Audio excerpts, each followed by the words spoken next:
had a name. The distance drives my heart insane, but I can't help it because I love you. But I can't help it because I love you. Sunset walks I never tried to match your eyes with the sky, but blue's been etched into my heart. Sew me up, keep me from falling apart. It seems I'm falling in love with you.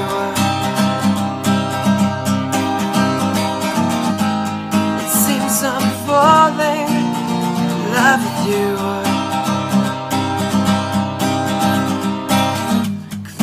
Says you are the one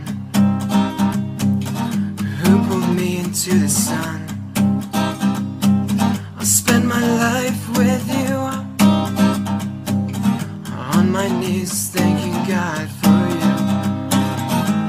But I don't just love you,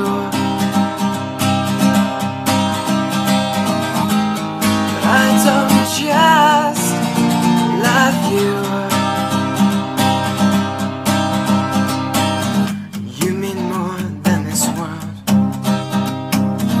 I want you to know you're my girl, and every day I'll find a way to love you more than these words can say. To love you more than these words can say. To love you more than these words can say.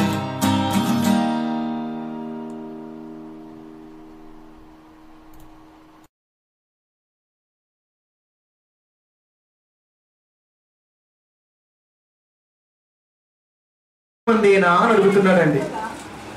ఒకడు ప్రభువా రక్షణ పొందేవారు కొద్ది మందేనా? ఇతను ఏదో ఒక్కసారి క్రీస్తు వారిని వెంబడించి పలికిన మాట కాదు. పట్టణాల్లోనూ గ్రామాల్లోనూ అని ఎక్కడ సంచరిస్తే అక్కడికి వెళ్ళి ఆయనతో వస్తున్న జనాన్ని చూసి ఇంతమంది యేసుక్రీస్తు వారిని వెంబడించడంలో ఆంతర్యం ఏమిటి అని ఆలోచించి ఒక డౌట్ వచ్చిందండి. ఆ డౌటే ఇక్కడ మాట్లాడుతున్నాడు. ప్రభువా రక్షణ పొందేవారు కొద్ది మందేనా? అంటే మీరంతా రక్షణ పొందడానికి రాలేదా? మా సభలు విజయోత్సవంగా జరిగాయి, దేవుని నామానికి మహిమ కలుగును గాక. ఏ సభలు జరిగారా? ఏం జరిగాయి? తొలిచావు జనాలని, అంతే కదా. సభను విజయోత్సవంగా జరిగించిన దేవుని నామానికి మహిమ కలుగును గాక అని ఎక్కడ పడితే అక్కడ పెట్టేసుకుంటారు మేడం. ఇక్కడ నువ్వు ఆలోచించాలి మన దేవుని పిల్లలు. నీ ఆలోచన కానీ బైబిల్ ఉద్దేశం కానీ పరిపూర్ణంగా ఈ రోజున క్రైస్తవ బిడ్డల మనసులో నిలబడలేదు అన్నది నాకు తెలిసిన నిజం. అందుకని అంటున్నాడు ఆయన, ఒకడు ప్రభువా రక్షణ పొందేవారు కొద్ది మందేనా అంటే అని అన్నమాట. లేదయ్యా, ఇంతమంది నా మాటలు వినడానికి వస్తున్నారు, ఖచ్చితంగా వాళ్ళంతా రక్షణ పొందడానికే వస్తున్నారు, వాక్యం మీద ఆసక్తితో వస్తున్నారు, రక్షణ కొరకు ఎదురు చూసే జనాంగ లిస్టులో వాళ్ళు ఉన్నారు అని అలా ఏమన్నా తెలుసా? ఆయన వారిని చూసి, వాడిని కాదు అక్కడ, వారిని అంటే అడిగింది ఒకరు. ఒకసారి యేసుక్రీస్తు వారు మాట్లాడుతున్నప్పుడు ఒక అతను వచ్చాడు. అయ్యా మీ అమ్మ మీ నాన్న మీ పిల్లలు వచ్చారయ్యా. చెప్పిన వాడిని చూసి అన్న మాట అంటే తెలుసా? ఎవరు నా తల్లి, ఎవరు నా సహోదరుడు. చెప్పిన వాడిని చూసి అన్న మాట అక్కడ. ఇక్కడ అడిగిన వాడిని చూసి అన్న మాట కాదు, అడిగిన వాడిని చూసి మిగతా వారిని ఉద్దేశించి పలుకుతున్న మాట అది. వాడిని చూసి అలా, వారిని చూసి అంటే వెంబడిస్తున్న జనాంగాన్ని చూసి. ఏమంటారు తెలుసా? ఇరుకు ద్వారమున ప్రవేశింప పోరాడుడి, అనేకులు ప్రవేశింప చూతుడు గాని వారి వలన కాదు. మీతో చెప్పుచున్నాను వారిని చూసి మాట్లాడుతున్నప్పుడు వారు చూశారు, వారితో చెబుతున్న మాట, ఇరుకు ద్వారమున ప్రవేశింప పోరాడుడి. అంటే యేసుక్రీస్తు వారు భూలోకానికి వచ్చింది ఏ మాటలు చెప్పడానికి? ఇరుకు ద్వారం మాటలా, విశాల ద్వారమైన మాటలా? మనం గముక్కులు చెప్పే సమాధానం, ఎందుకంటే మనం బాగా నేర్చుకున్నాం కదా బైబిల్ని. మరి ఇరుకు ద్వారం అంటాడంతే. ఎందుకు ఇరుకు ద్వారం అంటే? ఒకసారి నీకు ఇరుకు ద్వారం గురించి తెలియాలంటే నేను ఒక ప్రవక్త కాడికి వెళ్ళొస్తాను. కీర్తన గ్రంథము 9వ అధ్యాయము 1వ వచనము. కీర్తన గ్రంథము 9వ అధ్యాయము 1వ వచనం. ప్రభువా, తరతరములకు నివాస స్థలము నీవే. తరతరములకు నివాస స్థలము నీవే. తరతరాలకు నివాస స్థలము, నివసించడానికి అవకాశం కలిగిన స్థలం పరలోకం. అంటే తరతరాలు చేరాలి అంటే ఆ ద్వారం విశాలంగా కనబడాలి. ఆ ద్వారం విశాలంగా, అందరూ ఉండాలంటే విశాలంగా ఉండాలి. అందరూ ఉండాలంటే విశాలంగా ఉండాలి. అది దావీదు గారి కాలం. తరతరాలు నివాసం ఉండే స్థలము పరలోకం. యేసుక్రీస్తు వారి మాటలకు వచ్చేసరికి మూసేశాడు ద్వారాన్ని, విశాలంగా ఉన్నదాన్ని క్లోజ్ చేశాడు. ఎందుకంటే ఎవడబడితే వాడు ప్రవేశించడానికి లేదని. అందరూ కావాలని కోరుకున్నది పరలోకం. కాలం ఎప్పుడైతే మారుతుందో, కాలంతో పాటు మనసులు మారాయో, యేసు ప్రభు వారి మనసు కూడా మారింది. మన మాట మీద ఉంటే మాట మీద ఉంటాడు, నువ్వు మాట చెప్తాడు అంతే. కనుక మనుషులు ఎప్పుడైతే విపరీతమైన ఆలోచన కలిగిందో వీళ్ళకి విశాల మార్గంలో ఉండే అర్హత లేదు. ఇప్పుడు ఇరుకు చేయాలి. ఒక ఫైర్ యాక్సిడెంట్ జరిగితే, విశాల ఫంక్షన్ హాల్లో ప్రమాదం జరిగితే వెళ్ళిపోతూ ఉంటాం. ఎందుకంటే విశాలంగా ఉంటాయి గేట్లు, అందరికీ ఫెసిలిటీస్ ఉండే స్థలంలో ఫైర్ యాక్సిడెంట్ జరిగితే అనేక మంది శుభ్రంగా బయటికి వెళ్తారు. ఏదో వెనకాల ఉరకలేనివాడు కింద పడి ఏదో తగిలితే తగలొచ్చేమో కానీ దెబ్బలు మ్యాక్సిమంగా తగలవు. ఏమండి, మ్యాక్సిమంగా తగలవు. కానీ అదే ఫంక్షన్లో ఇద్దరు ఒక్కరు బట్టి అంత ప్లేస్, ఆ ద్వారం అలా పెట్టి లోపల విశాలమైన మార్గాన్ని పెట్టి ఇలా పంపించే స్థితిలో అక్కడ ప్రమాదం జరిగితే ఆ ఒక్కడు ఇద్దరు బట్టి ద్వారంలో వందలాది మంది బయటికి ఎలా రాగలరు? రాలేరు. కనుక ప్రారంభంలో దేవుడు ప్రశాంతమైన వాతావరణాన్ని పరలోకం కొరకు కలిగించి దీని కొరకు ఇన్స్ట్రక్షన్స్ ఏంటి ఎట్లా ఓకే అనుకున్నాడు. కాలం మారుతుంది, కాలంతో పాటు మనుషులు మారుతున్నవి. యేసుప్రభు వారు చిట్ట చివరి ప్రవక్తగా ఈ లోకానికి వచ్చిన తర్వాత పరలోక ద్వారాన్ని మూసిపడేశాడు. ఒక్కడిద్దరు పోవడానికి అవకాశం ఉంది, వందలాది మంది పోవడానికి అవకాశం లేదు. కారణం మనమే. అంటే గుమ్మాన్ని సైజు తగ్గించాడు. అందుకే మాట్లాడుతున్నాడు. పట్టణాల్లో, గ్రామాల్లో ఎవరు పడితే వారు తిరుగుతున్నటువంటి రోజుల్లో యేసుప్రభు వారు తెలుస్తుంది, కానీ మిగతా వారు కూడా తెలుసుకుంటారా లేదా అని ఆయన అన్వేషణలో ఒకడు మాత్రమే ముందుకు వచ్చాడండి. ఆయన అంటాడు, ప్రభువా, రక్షణ పొందు వారు కొద్దిమందినా. ఆయనకి ఎందుకు వచ్చిందండి డౌట్? మనకెందుకు రాదు? అసలు మనకు డౌట్లు రావు కదా. ఎప్పుడు వస్తాయి అంటే నూనె రాయొచ్చా, రాయకూడదా? చెట్టు ఎక్కొచ్చా, ఎక్కకూడదా? ఈయన ఈ మార్గం నడవచ్చా, నడవకూడదా? ఈ మాట అనొచ్చా, అనకూడదా? ఇది వాడొచ్చా, ఇది వాడకూడదా? ఎంత గురించి మరొక మాట మన మనసుకి తాకదమ్మా. ఎందుకంటే మనం ఇంతే, స్టోరేజ్ ఎక్కువ కదండి, కెపాసిటీ కదా మన సిస్టమ్. అందుకే అంతే ఉంది. ఎంతో ఇచ్చాడు జ్ఞానాన్ని దేవుడు. అపరిమితమైన జ్ఞానం లేనటువంటి మైండ్ సెట్లో 32 GB వేసుకుంటే ఏం లాభం? వేస్తే వేయాలంటే లక్షలాది జీబీ అలా నీకు సాలరీ అనుకున్నాను అంతే. కనుక అన్న మాట, ఇరుకు మార్గమున ప్రవేశింప పోరాడుడి, ఇరుకు ద్వారమున ప్రవేశింప పోరాడి. అనేకులు ప్రవేశింప చూతురు కానీ వారి వలన కాదు. మరి అనేకులు ప్రవేశింపాలనే కదా యేసుక్రీస్తు వారు బోధ ప్రారంభించింది. ఆలోచించండి ఒకసారి. అనేకులు ప్రవేశింప చూతురు కానీ వారి వలన కాదు. మరి అనేకులు ప్రవేశింపాలనే కదా యేసుక్రీస్తు వారు లోకానికి వచ్చింది. లోకానికి వచ్చిన ఆయన మనసులు మార్చి పరలోకానికి మార్గాన్ని అందించే పనిలో మరి ప్రవేశింప చూతురు కానీ కాదు అంటాడు. ఆయన అంటున్నాడు అంటే నమ్మకస్తులు తక్కువగా ఉన్నారు. క్రీస్తు నమ్మకస్తులు తక్కువగా ఉన్నారు. క్రీస్తు నమ్మకస్తులు తక్కువగా ఉండటం వల్లనే ఆయన ఆ మాట అనగలిగాడు. వారి వలన కాదు. మరి ఎవరి వల్ల అవుతుంది? ఎవరి వల్ల అవుతుంది? ఇరుకు ద్వారమున ప్రవేశింప పోరాటం అంటే అంత ఈజీ అనుకుంటున్నారా? కాబట్టి నిలబడి వాక్యం చెబితే పళ్ళకి వచ్చేద్దంటారా? ఆలోచించారా? వాక్యం చెబితే పళ్ళకు వస్తే చాలా మంది వాక్యం చెప్పడానికి ఎగిరిపడుతూ ఉంటారు. రాదు. పోయి పాటలు పడితే వచ్చిందా? మరి ఎలా వస్తుంది? వీటన్నిటితో పాటు ఇంకొకటి ఉంది, యాక్ట్ అవ్వాలి. అదేంటి? చదువు బాగా చదివినా, జ్ఞానం బాగా ఉన్నా, ఎగ్జామ్ రాగల కెపాసిటీ ఉన్నా, 3 గంటలు కూర్చుకునే స్టెబిలిటీ నీ బాడీలో ఉన్నా, ఆల్ టికెట్ లేకపోతే ఏమి లాభం? చాలా మంది ఆల్ టికెట్ మర్చిపోతారు బస్సులో. అక్కడికి వెళ్ళిన తర్వాత అంతే, అరే ఆల్ టికెట్ మర్చిపోయా, టైం ఈజ్ ఓవర్. అన్నీ ఉన్నాయి. కష్టపడి చదివి అంతా ప్రిపేర్ అయ్యి బస్సు ఎక్కి చివరికి గేట్ కాడికి వెళ్ళేసరికి స్లిప్ ఏదిరా అని అడిగాడు. వెంటనే తీసేశారు బస్సులోంచి. డబ్బులు ఉన్నాయి, కాకపోతే కావాల్సింది నిజంగా ఉంది. చెబుతా అంటే ముందు కావాలి, ఐ వాంట్ ఎలిజిబిలిటీ కావాలి. ఏది? అన్నీ ఉన్నా అది లేకపోతే కుదరదు, అది ఉన్నా అన్నీ లేకపోయినా కుదరదు.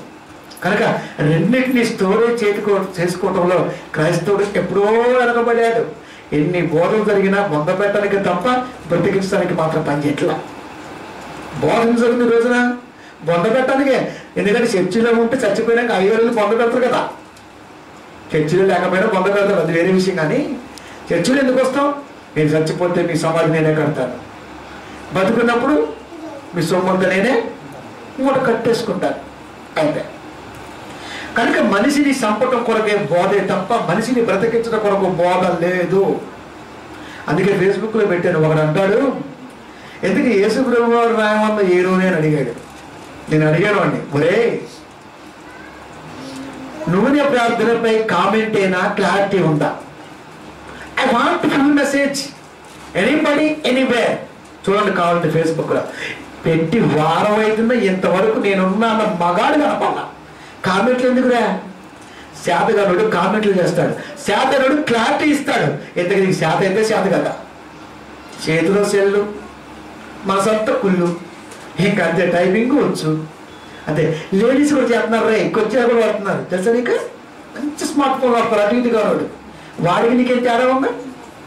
యేసు ప్రభువు చెప్పిన మాటల్లో ఉద్దేశం ఏంటి? క్లారిటీ అంటే ఒక్కడేవాడు, కామెంట్లు మాత్రం అనేక మంది చేస్తారు. ఎందుకురా మీరు వేస్ట్గా క్రైస్తవులుగా? ప్రియమైన దేవుని పిల్లరా, కానీ ఒక మాట మాట్లాడుతున్నప్పుడు క్లారిటీ అవసరం. కామెంట్ అనేది ఈజీగా చేయొచ్చు, క్లారిటీ అనేది నువ్వు తడబడ్డు లేకుండా ఎవరు స్టెబిలిటీ నీకు ఉండాలి. ఇరుకు ద్వారమున ప్రవేశింప పోరాడుడి, ఇరుకు ద్వారమున ప్రవేశింప పోరాడుడి అన్నాడు. పరిగెత్తుడి కాదు, మళ్ళా పోరాడుడి. పోరాటం అనేది ఎలా చేయాలో తెలియాలి. ఎలా చేస్తే పోరాటం? ఇరుకు ద్వారా పోరాటం ఎలా ఉంటుంది? అంత ఈజీ అనుకుంటున్నాడా? అంత ఈజీగా వచ్చేది కాదర్రా. ఇదే మాటని మత్తయి సువార్తలో కాస్త అలా మలిసి చెప్పినటువంటి విధానంగా చూడగలిగితే, మత్తయి గారు రాసిన సువార్త 7వ అధ్యాయము 13-14 వచనంలో చూడగలిగితే, ఇరుకు ద్వారమున ప్రవేశించుడి. ఇందాక ఏమన్నాడు? ఇరుకు ద్వారమున ప్రవేశింప పోరాడుడి. ఇక్కడ ఏమంటున్నాడు? ప్రవేశించుడి అంటే వెల్కమ్ చదువుతున్నాడు. అక్కడ పోరాటంతో కూడుకున్నది, ఇక్కడ పోరాటం వచ్చిన వాడికి వెల్కమ్ చెప్పినట్టుగా దగ్గరగా కనపడుతుంది ఆ పదం. ఇరుకు ద్వారమున ప్రవేశించుడి, నాశనమునకు ద్వారము వెడల్పు అన్నాడు ఆయన. వెడల్పు ఆ ద్వార విశాలమైనది, ఆ దారి విశాలంగా ఉన్నది కనుకనే సువిశాలమైన స్థలము ఎంతమంది పడతారు అని చెబుతున్నాడు. పరలోకంలో ఎంతమంది పడతారో దేవుడు చెప్పాడండి. అనేకులు తరతరములకు నివాస స్థలము నీవే. ఎన్ని వేల కోట్ల జనాభాకి పరలోకంలో స్థలం ఉన్నది. నువ్వు కట్టిన చర్చిలో ఎంతమందికి స్థలం ఉన్నది? పరలోకము చేరాలంటే, పరలోక ప్రవేశం జరగాలంటే కోట్ల మందికి అవకాశం ఉన్నది, కానీ వేలల్లో కూడా కనబడిన స్థితి. ఇక్కడ సంఘంలో అనేక మందికి స్థలం ఉన్నది, ఒక్కడు కూడా చేరే అవకాశం లేకుండా పోయింది. రెండు ఒకేలా కనపడుతుంది నాకైతే. అక్కడ అవకాశం ఉన్నది, మార్గం కనపడలేదు. ఇక్కడ అవకాశం ఉన్నది, దారి కనపడలేదు. ఈక్వల్గా ఉంటుంది. ఇప్పుడు నువ్వు ఆలోచించాలి మరి, ఇరుకు ద్వారమా విశాల మార్గమా అంటే ఇరుకు ద్వారమే అన్న క్రైస్తవుడికి ఆ ద్వార భావం మనకు తెలిసి ఉండాలి. నాశనమునకు పోవు దారి వెడల్పును, ఆ దారి విశాలమునై ఉన్నది, విశాలమునై ఉన్నది. అంటే అనేక మందికి అది కూడా ఫెసిలిటీస్ కల్పించేసిందండి. పరలోకములో ప్రేతలు కోట్ల కొలది మూలుగుతున్నాయి. అక్కడ పాతాళములో ప్రేతలు, పరలోకములో ఆత్మలు కొద్దిగా తరానికి ఒకడు ఇద్దరు కనబడుతున్నారు అంతే. స్థలం ఇక్కడ ఉన్నప్పుడు ఎక్కడికి వెళ్ళవలసిన స్థితిలో మనిషికి అర్థం కాల. కనుక ప్రియమైన దేవుని పిల్లలు అడుగుతున్న ఉద్దేశంలో నువ్వు ఆలోచించగలిగితే ఆ దారి విశాలమునై ఉన్నది అన్నాడు ఆయన. నరక ద్వారం విశాలము అన్నాడు. దాని ద్వారా ప్రవేశించేవారు అనేకులు అని మాట్లాడుతూ, జీవమునకు పోవు ద్వారము ఇరుకును, ఆ దారి సంకుచితం అన్నాడు. చూసారా, సంకుచితం అంటే అర్థం ఏంటి? ఈ సంకుచితం అర్థం అండి. సంకుచితం అంటే అర్థం ఏంటి చెప్పాడు కొరింథీ పత్రికలో 7వ అధ్యాయంలో. కాలము సంకుచితమైనది. సంకుచితం అంటే కుదించేశాడంతే. ప్రారంభ కాలంలో లైఫ్ లాంగ్ చిరంజీవిగా ఉద్దేశింపబడిన వాడు. తర్వాత మెతుషెల వయస్సు 967 దిగిపోయింది. దావీదు కాలానికి వంట అంటే, యేసుక్రీస్తు కాలానికి వంటలో ఉండే వంట ఆవిరి, వంటగదిలో ఆవిరి అయిపోయింది. 120 కాస్త వంటగదిలో ఆవిరి అయిపోయిందరా. అంటే లేదు, లేకుండా పోయింది. ఎందుకు కాలంలో మార్పు వచ్చింది? కన్న తండ్రి కన్న కళలు అలా కాదు, ఏదో ఉద్దేశం ఉన్నది ఆయనది. ఆ ఉద్దేశానికి చేరని వాడికి ఈ దుస్థితి పట్టింది అని చెప్పడం కొరకు మాట్లాడిన మాట అది. జీవమునకు పోవు ద్వారము ఇరుకును, ఆ దారి సంకుచితమైనది తగ్గించబడింది అన్నాడు. దాన్ని కనుగొని వారు అందరు కదా. మీ ఊర్లో సభలు పెడితే అబ్బు 11 అయినా సరే ఒక్కుంటే ఉంటాడు. మరి అందరూ ఉంటారు కదా ఊర్లో, అందరూ ఉంటారు కదా. ఏ వింటానికి వచ్చావు? సభ మీ ఊర్లో జరుగుతుంటే ఏ వింటానికి వచ్చావు?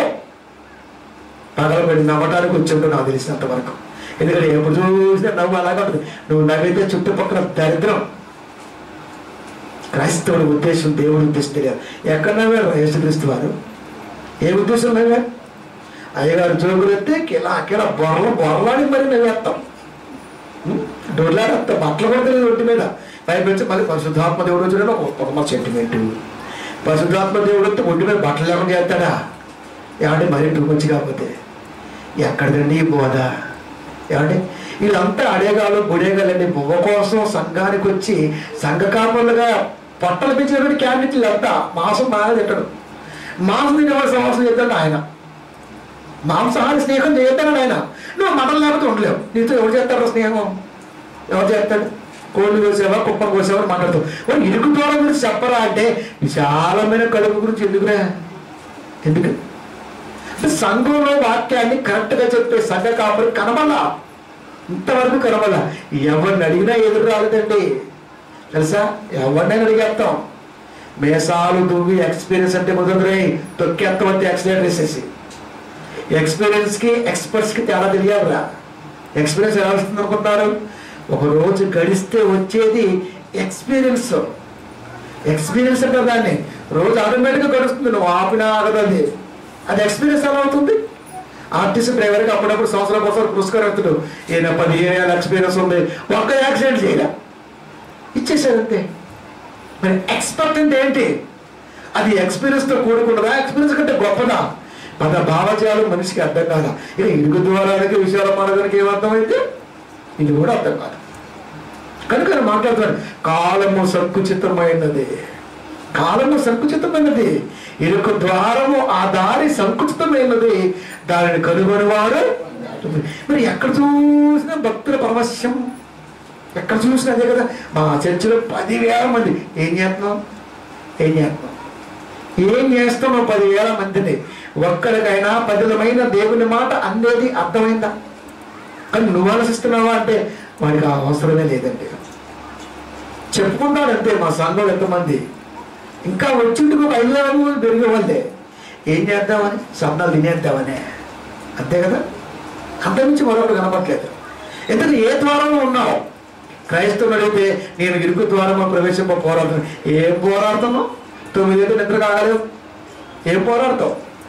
ఏం పోరాడే కదా వాళ్ళ ఆలోచించాలి.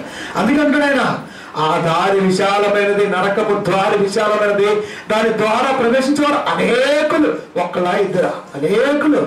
వాళ్ళల్లో ఎవరున్నారో ఎవరు లేరో ఆడకెళ్తే తెలిసింది అంతే. ఇక్కడ మాత్రం అందరూ ఆధారంలో ప్రయాణిస్తాం అన్న బుద్ధిమంతులే కనబడుతుంటారు, కానీ అక్కడ ఆ ఉద్దేశం కనబడతాం. కనుక ఇప్పుడు పరలోకానికి వచ్చే విధానంలో విశాల మార్గం గురించి మాట్లాడుతూ సంకుచితమైనది అంటే మూసుకుంటూ వస్తున్నాడు దేవుడు అంతే.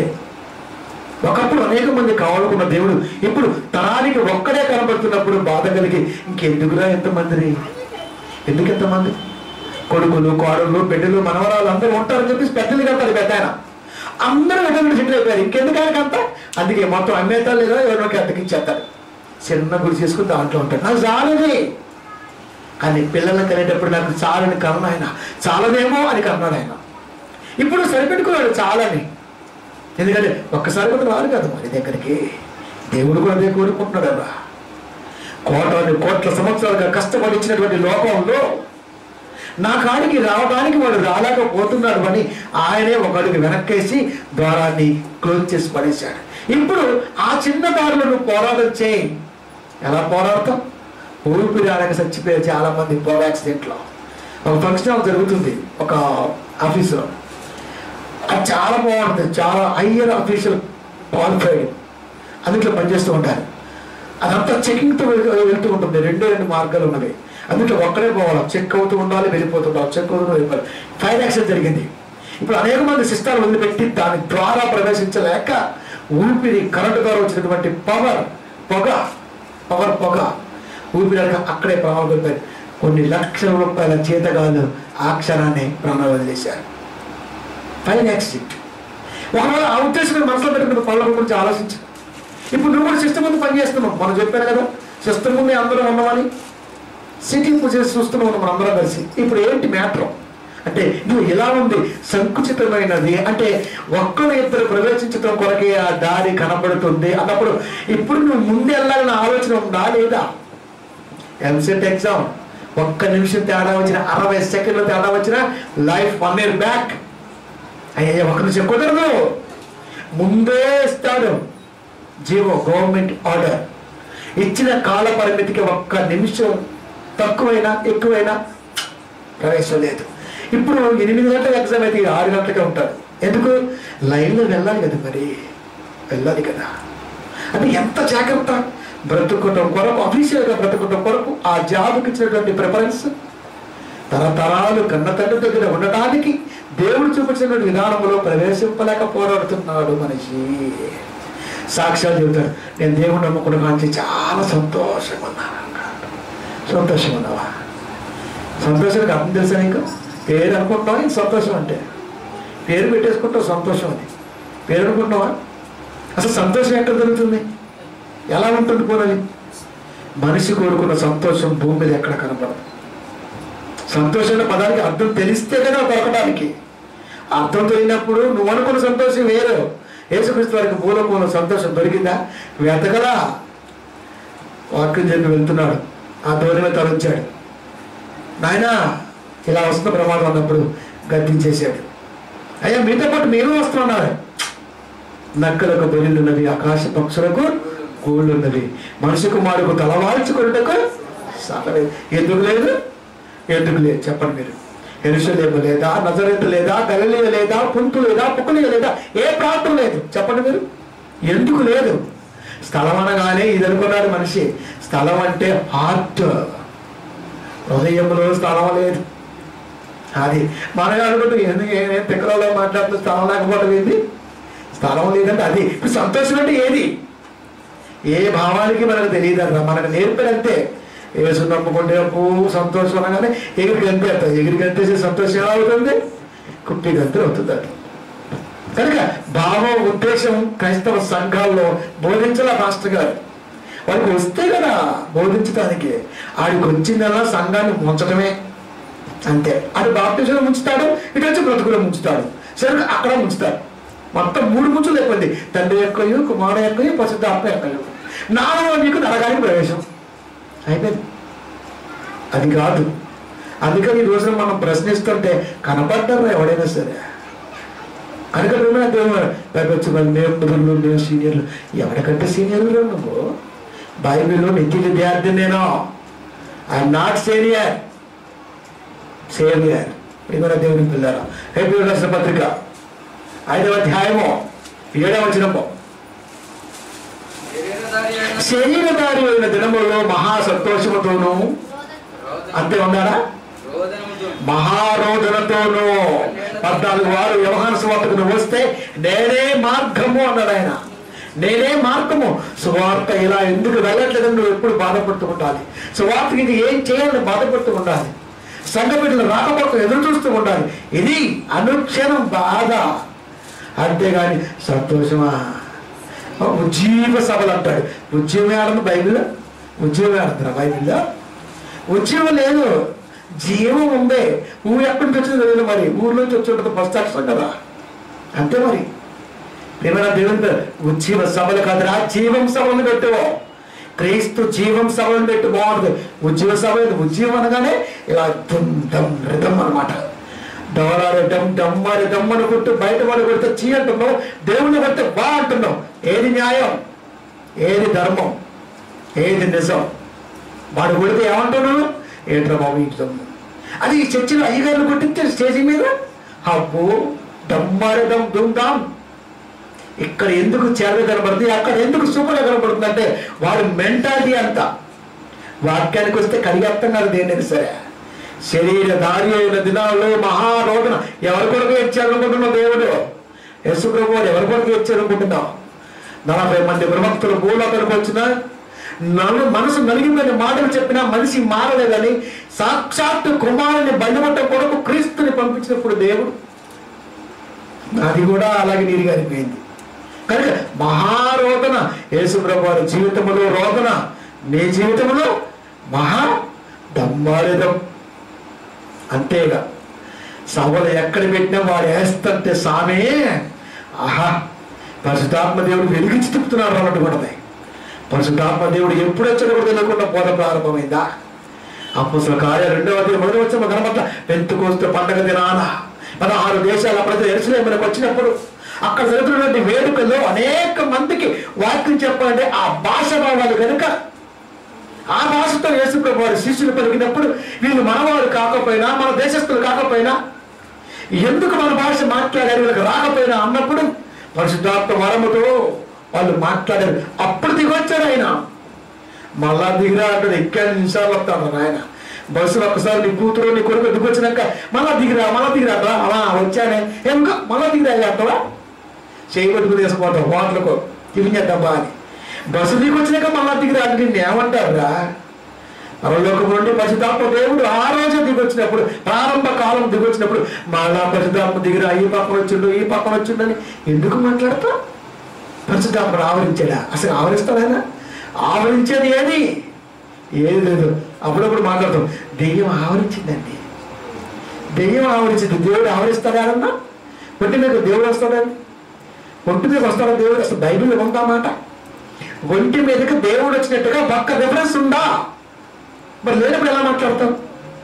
వాడు కూడా చెబుతాడు తెంగనాయాలి, వాడు చెబుతూ నువ్వు వింటావా? వాక్యం ఆధారం కదా, ప్రవక్త మాట ఆధారం కదా. ఒంటి మీద ఎవరొస్తాడో తెలియదు, ఏం జరిగిందో తెలియదు, ఏమీ తెలియదు. పైపెచ్చు దేవుడు వచ్చిందంటే ఒంటి మీదకి అంటుంటాం. దేవుడు ఎందుకు వస్తాడు ఒంటి మీదకి? ఆయన నీ ఇంట్లో వస్తాడు, గుండెల్లోకి వస్తున్నాడు. గుండెల్లో స్థానం ఏదంటే గుండె వారికి ఇచ్చాం, ఒళ్ళుని వెనకిస్తాం. ఏం లాభం అది? ఏం లాభం? అంటే ఇరుక్కు మార్గానే ఉన్నావు కానీ విశాల మార్గములో నిలబడిపోయావు అనుకుంటున్నావు. ఉన్నానని కళ్ళు తెలిస్తే కనబడేది.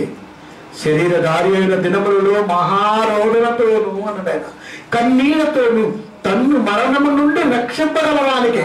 ఎవరిని? యేసు ప్రభు వారిని. పరమనున్న కన్న తండ్రి అయిన దేవుడు మరణము నుండి అంటే పాతాళ లోకము నుండి తప్పించడం కొరకు ఈయన కూడా అంత వేదన పడ్డాడు. అంటే యేసుక్రీస్తు వారు దేవుడు ఉన్న ఈ లోకానికి వచ్చినప్పుడు ఆ మహిమ లేక నరుడుగా నీ మధ్య బ్రతికాడు. 2 Timothy 2:5 నరులకు దేవునికి మధ్యవర్తి క్రీస్తు యేసు నరుడు ఒక్కడే నరుడుగా బ్రతికాడు. అంత మాత్రం నరుడు కాదు ఆయన. నీ చూపులు నరుడు అవ్వచ్చేమో, దేవుడికి ఏ పాటి విలువిస్తావారా మనం? కానీ నమ్మి సేవ తీసిన దేవుడికి ఏ పాటి విలువించాం? వాళ్ళకు చేరే అవకాశం లేకుండా కోల్పోతున్నాం ఈ రోజుల్లో. శరీరధారి అయిన దినములలో మహారోదనతోనూ కన్నీళ్లతోనూ తన్ను మరణము నుండి రక్షింపగల వారికి ప్రార్థనలను ఏ ప్రార్థన చేశారు చెప్పండి. పోనీ ఏ ప్రార్థన చేసినారు చేసుకొస్తారు? ఏమండి ఏ ప్రార్థన చేశారు? మరి మనమేం చేద్దాం చెప్పండి. మనం మాత్రం ఖచ్చితంగా 3 సార్లు తప్పకుండా ప్రార్థన చేయటం. ఎందుకంటే ఆ రోజు చేశాడు కదా పేతురు గారు, చేశాడు కదా, ఆ రోజు చేశాడు కదా. పొద్దున టిఫిన్ ఎప్పుడు చేస్తాం దేవా, తినంత బాగా అడగాలయ్యా. మధ్యాహ్నం ఉన్నప్పుడు చేస్తాం ఆయన, పడుకునేటప్పుడు చేస్తాం, ఇంకోసారి ఎక్కువ చేస్తాలే పడుకునే ముందు. ఎంతకంటే ఏం చేస్తాం అంటే పడుకునేటప్పుడు కాపలాగుండు, తిన్నది అడగడానికి ఉండు, టిఫిన్ బాగా ఇచ్చావు పొద్దున్నే రాగానే అంటే సిద్ధపాటు కలిగించావు. ఇది కృతజ్ఞత. ఇదా అండి చేయటం మంచిదే కాదనం, కానీ ఇంకొకటి చేయాలరా. అదేంటి? టిఫిన్ చేసే బాగానే ఉంటుంది, భోజనం చేసే బాగానే ఉంటుంది, పడుకునేటప్పుడు చేసే బాగానే ఉంది, ఎగ్జామ్కి వెళ్తున్న బాగానే ఉంది, ప్రయాణంకి సిద్ధపడ్డావు చేసే బాగానే ఉంది, ప్రార్థన ముందు పెట్టుకొని వెళ్ళటం మంచిదే కాదనట్లేదు. కానీ అసలు మర్చిపోయావు కదా. ఏంటది? నేనున్న స్థితి ఏ పాటిది నాయన? నా స్థితి ఏది? నేను పడిపోతే ఈ క్షణం నేను మరణిస్తే నాకు ఏ మార్గం వస్తుంది? ఏ రోజుకు ఆ రోజు పరీక్ష నిమిత్తం ప్రార్థన ఏ రోజైనా చేశాడండి క్రైస్తవుడు? చేస్తారంటారు అసలుకే? అలాంటి ప్రార్థనలు చెయ్యం. అవి రావు మనకి, అసలు నేర్పడు మనకి. అయ్యేంటి మనకు అలాంటి నేర్పడు కదా. ఏ ప్రార్థన చేయాలో తెలియకపోతే యేసు చేసిన ప్రార్థన ఎలా అర్థమైందండి మనకి? ఎలా అర్థమైంది? ఏం చేసినట్టు యేసుక్రీస్తు వారు ఏ ప్రార్థన చేశాడు మనకి ఏమైనా తెలిసి అంటారా? యేసుక్రీస్తు వారు ఏ ప్రార్థన నేర్పారో మాత్రం ఖచ్చితంగా తెలుసు. ఎందుకంటే వాళ్ళకి ముందున్న మా తండ్రి నీ నామం పరిశుద్ధపరచబడినంట, నీ రాజ్యం వచ్చింది కానీ రాజ్యం ఎప్పుడే వచ్చిందిరా? తెంగరే ఎప్పుడే వచ్చింది? ఎప్పుడు వచ్చింది రాజ్యం? ఇప్పుడు చూడు, వీడికి రాదండి బైబిల్. ఏ బోధకుడికి మ్యాక్సిమం కనపడదు. వీడు ఏం పట్టుకుని చదువుతుందో తెలియదు, ఏం ప్రార్థన చేయదు. పళ్ళకు ముందున్న మాట తండ్రి, పళ్ళకు ముందు ఎందుకున్నారు ఆయన? ముళ్ళు కాళ్ళు ఏకకాలంలో ఏలుతున్న చక్రవర్తి ఆయన. ఎక్కడున్నాడు? 19వ తారీఖు చెబుతున్నా, దేవుడు కొనకడు నిద్రపోడు. దేవుడు ఉండే స్థలం పౌలకు అయితే ఆ స్థలాన్ని వదిలేసి ముళ్ళు కాళ్ళు ఎందుకు తిరుగుతున్నాడు ఆయన? వాచి ముళ్ళు లాగిపోతుందని ఆయన మనస్సు ముళ్ళు లాగట్లేదరా. బాగా పౌలకు ముందున్న మాత్రమే ప్రార్థన చేస్తాను అని శిష్యుడు నేర్పాడు. యోహాను గారు శిష్యులకు నేర్పితే నాయన మాకు నేర్పగా అన్నప్పుడు ఓకే మీకు నేర్పుతా ప్రార్థన గుర్తుపెట్టుకుని చెప్పాడు. ఆ గుర్తుపెట్టుకున్న ప్రార్థన ప్రారంభపు కాలపు ప్రార్థన, శిష్యులకు నేర్పిన ప్రార్థన. 6:9 మత్తయి సువార్త. పరలోకమందున్న మా తండ్రి నీ నామము పరిశుద్ధపరచబడును గాక, నీ రాజ్యము వచ్చును గాక, నీ చిత్తము పరలోకమును నెరవేరేట్లు భూమి మీద నెరవేరును గాక. అంటే పరలోకమును కోట్ల దూతలు దేవుని చిత్తం నెరవేర్తిస్తున్నప్పుడు భూమి మీద కోట్లుగా ఉన్నటువంటి క్రైస్తవులు చిత్తం నెరవేర్తించట్లేదు. ఇక నిర్వర్తించే పనులు ఉండాలి అని నేర్పాలి అనుకున్నాడు. నేర్పాడే తప్ప మరే ఉద్దేశం కాదు. మనకి ఏ ప్రార్థన కూడా లేదు. అయిపోయినాక అందరిని పెట్టి చేతులు పెట్టేసి ఇలా గీక్కుంటారు. పెళ్ళక ముందు మే తండ్రి ఇదే ఓడి నేర్పిండ్రా నీకు ప్రార్థన? ఓడి నేర్పిండ్రా? నేను రాజ్యం వచ్చిన కాక ఎప్పుడు వచ్చింది యేసు రాజ్యం తెలుసా నీకు? అసలు ఇది రాదరా. అందుకని ఒక్కొక్కని మామూలుగా తింటాను నేను. ఎప్పుడు వచ్చింది యేసు రాజ్యం? ఎప్పుడు వచ్చింది తెలీదా? మరి ఇప్పుడు చూడు, బైబిల్ చూపిస్తాను నీకు. 2వ అధ్యాయము అపోస్తల కార్యములు. బైబిల్ రాక బ్రతుకుల ఉద్దేశం తెలియక ఏంది చర్చికి వెళ్తాను, ఏదో చేస్తాను. 30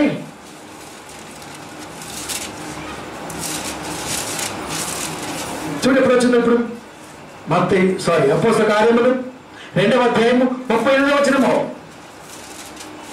పేతురు మీరు మారు మనసు పొంది పాపక్షమాపణ నిమిత్తము ప్రతివాడు యేసుక్రీస్తు నామమున బాప్తిసం పొందుడి, అప్పుడు పరిశుద్ధాత్మ వరమును పొందుదురు అని మాట్లాడుతూ కింద 41వ వచనములో లాస్ట్ లైన్ మాట్లాడుతూ ఆ దినమందు ఇంచుమించు 3,000 మంది చేర్చబడి పేతురుతో అన్నాడు ఏమని?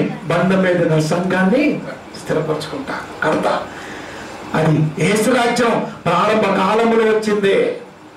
మళ్ళా నీ రాజ్యం వచ్చింది కాక నీ రాజ్యం. యేసు రాజ్యం అంటే మనం ప్రథమంగా పేతురు గారి ప్రసంగంలో 3000 మందితో యేసు రాజ్య స్థాపన జరిగితే మరలా ఆ ప్రార్థన తీసుకుని ఆ దౌర్భాగ్యుడు మాట్లాడతాడు, నీ రాజ్యం వచ్చును గాక, నీ రాజ్యం వచ్చును గాక. వచ్చేసిందిరే, బస్సు దిగిన కూతురు కొడుకును పిలిచినట్టుకుంది. ఇప్పుడు అట్లేదు మన బతుకు. అంటే అర్థమైంది, మెంటల్ పిచ్చెక్కిందనమాట మనందరికీ. కొడుకు దిగి చేయి పట్టుకున్నా ఇంకా కొడుకుని ఎత్తుకున్నట్టుగా ఉందా మన బతుకంతా. కన్న తండ్రి చెప్పిన మాట నెరవేరినా మళ్ళా పిలుస్తుంటే ఇంకేం ప్రార్థన రా నాయన, ఇంకేం ప్రార్థన. అంటే ఏ ప్రార్థన చేయలేమో తెలీదా? అస్సలు లేదు. ఏం తెలుసు మరి? అది ముగింపు ప్రార్థన అంటాడు. అది ముగింపు ప్రార్థన ఎలా అవుతుందా? ఎలా అవుతుంది? ప్రారంభ ప్రార్థన, ముగింపు ప్రార్థన. అది ముగింపు ప్రార్థన. అది ప్రారంభపు ప్రార్థన సోదర. ప్రథమగా 3000 మందితో క్రీస్తు రాజ్య స్థాపన జరిగితే అది ప్రారంభం. ముగింపు ప్రార్థన పెట్టేది అంత ఈడిష్టమేనా? బైబిల్ ఈడిష్టమేనా? ఇప్పుడు మనకేమైనా అర్థమైంది అంటే మనకు ఒకటే అర్థమైంది, బైబిల్ కొట్టుకోవాలా, అంతే పోవాలా, చూడాలా, అయ్యా చెప్తే వినాలా, నేను నిద్రపోవాలా, వచ్చేయాలా. బైబిల్ చదవం మనకు రాదు. చదవటం అంటే టిక్కులు పెట్టుకుని చదవడం కాదు రోయ్. అది ఎలా చదవాలి దేశపోని. ఇప్పుడు అది కూడా చెప్తారు చూడు. మరి యెషయా గ్రంథము బైబిల్ చదవడం కూడా రావాలి మరి మనకి. చదవాలి కదా. 28వ అధ్యాయము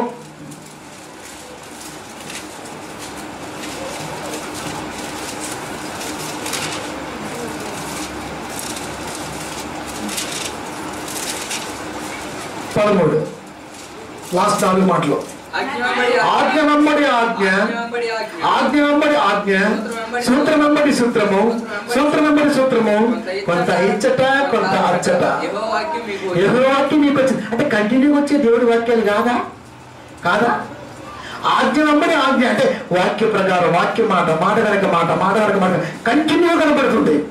ఆజ్ఞ వెంబడి ఆజ్ఞ, ఆజ్ఞ వెంబడి ఆజ్ఞ, సూత్రం వెంబడి సూత్రము, సూత్రం వెంబడి సూత్రము, కొంత ఇచ్చట కొంత అచ్చట. ఎచ్చటది ఎచ్చటది అది ఎతకాలి. ఇప్పుడు కూర్చో. అది బైబిల్ చదవటం అంటే. మన అయ్యగారు ఏం చదువుతాడు ఆడ చెప్తాడు, ఏం చదువుతాడు ఆడ చెప్తాడు. అంటే అయ్యగారికి బైబిల్ చదవడం రాదా? రాదు. అంతే. అంతేగా ఎంతకాలం వాడి దగ్గర ఉన్నావు, ఇక నుంచి అలాంటి వాడి దగ్గర ఉంటే బయటకు వచ్చేసి ఎక్కడ సత్యవాక్యం వినపడుతుందో కనబడుతుందో వెతికి అక్కడ నేర్చుకునే వాక్యాన్ని. కనీసం ఇక నుంచైనా కాస్త అవకాశం ఉంటుందేమో ఇరుకు ద్వారా ప్రవేశానికి. ప్రేమ దేవుని పిల్లల శరీరధారి దినములలో మహారోధులతోనూ కన్నీళ్లతోనూ తన్ను మరణం నుండి రక్షింపగలవానికి ప్రార్థనలను యాచన అంటే అర్థమేంటి? అడుక్కోవటం మెచ్చగాళ్ళ అడుక్కున్నాడు దేవుణ్ణి. వాళ్ళకు ఇవ్వా నాయన, నాకు నువ్వు చెప్పిన పని ప్రతిదీ చేశాను. 17:4 యోహాను సువార్త. నువ్వు చెప్పిన పని ప్రతిదీ చేశానయ్యా, చెప్పిన పని ప్రతిదీ చేశాను, నాకు ఇవ్వవా? అడుక్కుంటున్నాడు యేసుప్రభు వారు.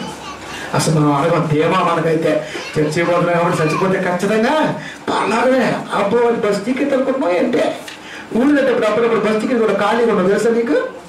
తెలుసా? 3 మంది బుక్ చేసుకోవాలి, లేకపోతే క్లోజ్ అవుతుంది. 56 సీట్లు క్లోజ్ అవుతుంది. ఒక బస్సు కెపాసిటీ 56 సీట్లు. వాళ్ళకు కెపాసిటీ ఏమో ఎంత ఉందో ఎవరు తెలుసు. కనుక అడుగుతున్నాడు ఆయన, రక్షింపగలవానికి ప్రార్థన యాచనలు సమర్పించి భయభక్తులు కలిగి ఉన్నందున యేసుప్రభు వారు అంగీకరింపబడ్డారు. అంటే అంత కష్టపడితే అంగీకారం జరుగుతుందా? అంత కష్టపడాలి. ఎవరి కొరకు కష్టం? శరీరధారి అయిన దినాల్లో ఎవరి కొరకు కష్టపడ్డాడు? పోయిన వారు మీరు అన్నారు. యేసుప్రభు వారి 3వ మాట, సిలువలో పలికిన 3వ మాట. ఆ మాటలో ఆయన జీవితం కళ్ళకలం కనపడాలి.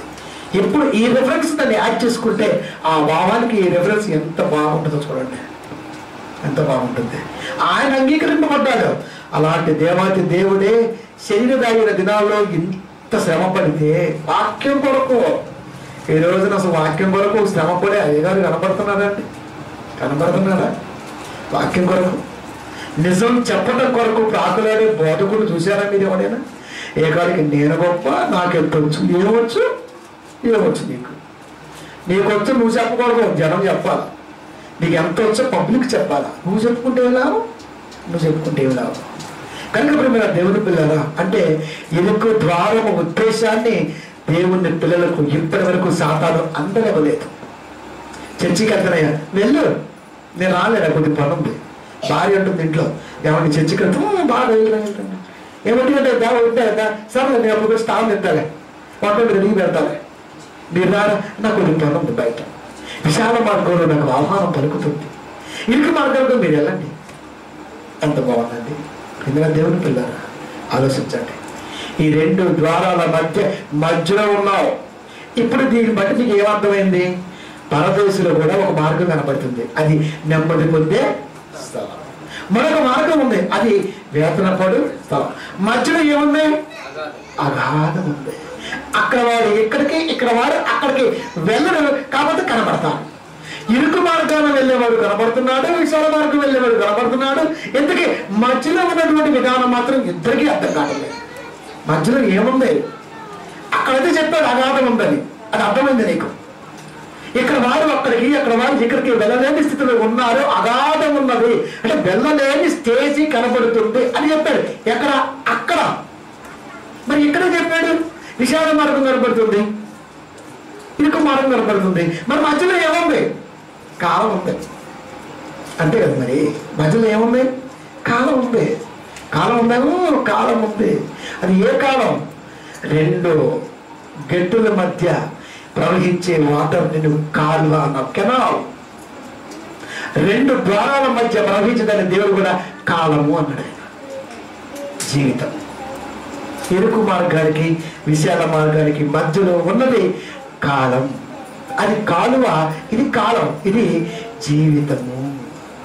ఈ జీవిత ప్రయాణంలో ఎలా వెళుతున్నామో తెలియదరా. నీరు ఎలా వెళుతుంది? రెండు గట్టులు కరెక్ట్గా వేస్తే ఎలా ఉంటే అలా వెళ్తుంది నీళ్ళు. ఇప్పుడు రెండింటి మధ్యలో వెళ్తున్నావు, ఎలా వెళ్తున్నావు? దీనికి దానికి జారాలా? ఎలా ప్రయాణం చేస్తున్నావు ఒక్కసారి మీరు ఆలోచించండి. మన క్రైస్తవ బ్రతుకులో ఒక్కసారి ఆలోచిస్తే ఆన్సర్ దొరుకుతుందరా, దొరుకుతుంది. యేసుప్రభు వారి జీవితంలో ఇరుకు మార్గాన్ని ఎంచుకున్నారు. ఇరుకు మార్గం అంటే ఇరుకు మార్గం అనుకో మాకండే, నీకు అర్థం కాక కొనుకో, కష్టతరమైన బ్రతుకు. అది ఇరుకు మార్గం అనగా కష్టతరమైన బ్రతుకు, కష్టతరమైన బ్రతుకు. ఈ కొద్ది కాలములో కష్టం కనబడుతుంది, ఈ కొద్ది కాలంలో కష్టం కనబడుతుంది. ఏడు గ్రంథము 7వ అధ్యాయము 1వ వచనము. ఏడు గ్రంథము 7వ అధ్యాయం 1వ వచనము. భూమి మీద నరుల కాలము యుద్ధ కాలము అన్నది. ఏ కాలం? యుద్ధ కాలము. యుద్ధం చేస్తున్నావు దేంతో? మంచి చెడుల మధ్య, భిన్నమైన సువార్త, రాజ్య సువార్త మధ్య నీ బ్రతుకు యుద్ధం చేస్తుంది, యుద్ధం చేస్తుంది. భూమి మీద నరుల కాలము యుద్ధ కాలము కాదా? ప్రమాద గడికలతో నీ జీవితము సాగుతుంది. ఇరుకు ద్వారమా, విశాల మార్గమా? ఏది కాదా అని మాట్లాడుతున్నాను ఆయన. కనుక మీరు మన దేవుని వాళ్ళరా స్టెఫెన్ గారు ఎంచుకున్నారండి. బైబిల్లో క్రీస్తు కొరకు ప్రారంభించినటువంటి గరుడు, ప్రారంభపు గరుడు. ఆయన యేసుక్రీస్తు వారి గురించి గొప్పగా సమాజ మందిరంలో బోధిస్తున్నప్పుడు యేసుప్రభు వారు ఎక్కడున్నారు? అంగీకరింపబడను అన్నగా. ఇప్పుడు Hebrews 5:7 అంగీకరింపబడ్డాడు ఎక్కడున్నాడు? ధృవీకరింపబడ్డవాడు ఎక్కడుంటాడు? మనకు అర్థం అవ్వాలి. ఇప్పుడు ఎక్కడున్నాడు అంటే ఆయన మాటలు చూద్దాం. అపోస్తల కార్యములు 7వ అధ్యాయము 55వ వచనము. అపోస్తల కార్యములు 7వ అధ్యాయము 55వ వచనము. అయితే అతడు అనగా స్టెఫెను పరిశుద్ధాత్మతో నిండుకున్న వాడే ఆకాశము తెరవబడి తెరి చూసి దేవుని మహిమను, యేసు దేవుని కుడి పార్శ్వమున నిలిచి ఉండట చూసి, యేసు దేవుని కుడి పార్శ్వమున నిలిచి ఉండట చూశాడు. అంటే శరీరధారి అయిన దినాలలో మహారోదన, వేతన, యాచన ఇవన్నీ కూడా కలిగి ఉండి భౌతికంగా సరిపోయిన యేసు ప్రభు వారు ఇప్పుడు తండ్రి అయిన దేవుని దగ్గర ఉన్నాడు. స్టెఫెన్ గారు చూశారు, స్టెఫెన్ గారు చూశారు. ఇందాక యేసు ప్రభు గారు పరలోకం వెళ్ళాలంటే తండ్రి ఆదర్శప్రాయుడు. ఇప్పుడు మనం వెళ్ళాలంటే యేసుక్రీస్తు వారు మధ్యవర్తి. 59వ వచనం కిందకు వస్తే ప్రభువుని గురించి మొదలుపెట్టచ్చు. యేసు ప్రభువా నా ఆత్మను చేర్చుకోయా. నువ్వు వెళ్ళావు కదయా, నువ్వు వెళ్ళావు కదా, తండ్రి అయిన దేవుడిని చేర్చుకున్నాడు కదా, ఇప్పుడు నువ్వు నా ఆత్మను చేర్చుకో అంటే ప్రతి మానవాళికి యేసు ప్రభు వారి దిక్కు, వాక్యమే శరణ్యం. అది ఈ శరీరాన్ని ఉత్ప్రేరకాన్ని గురి చేసే వాక్యం అయితే కాదు, ఈ శరీరాన్ని నలగొట్టబడే వాక్యం.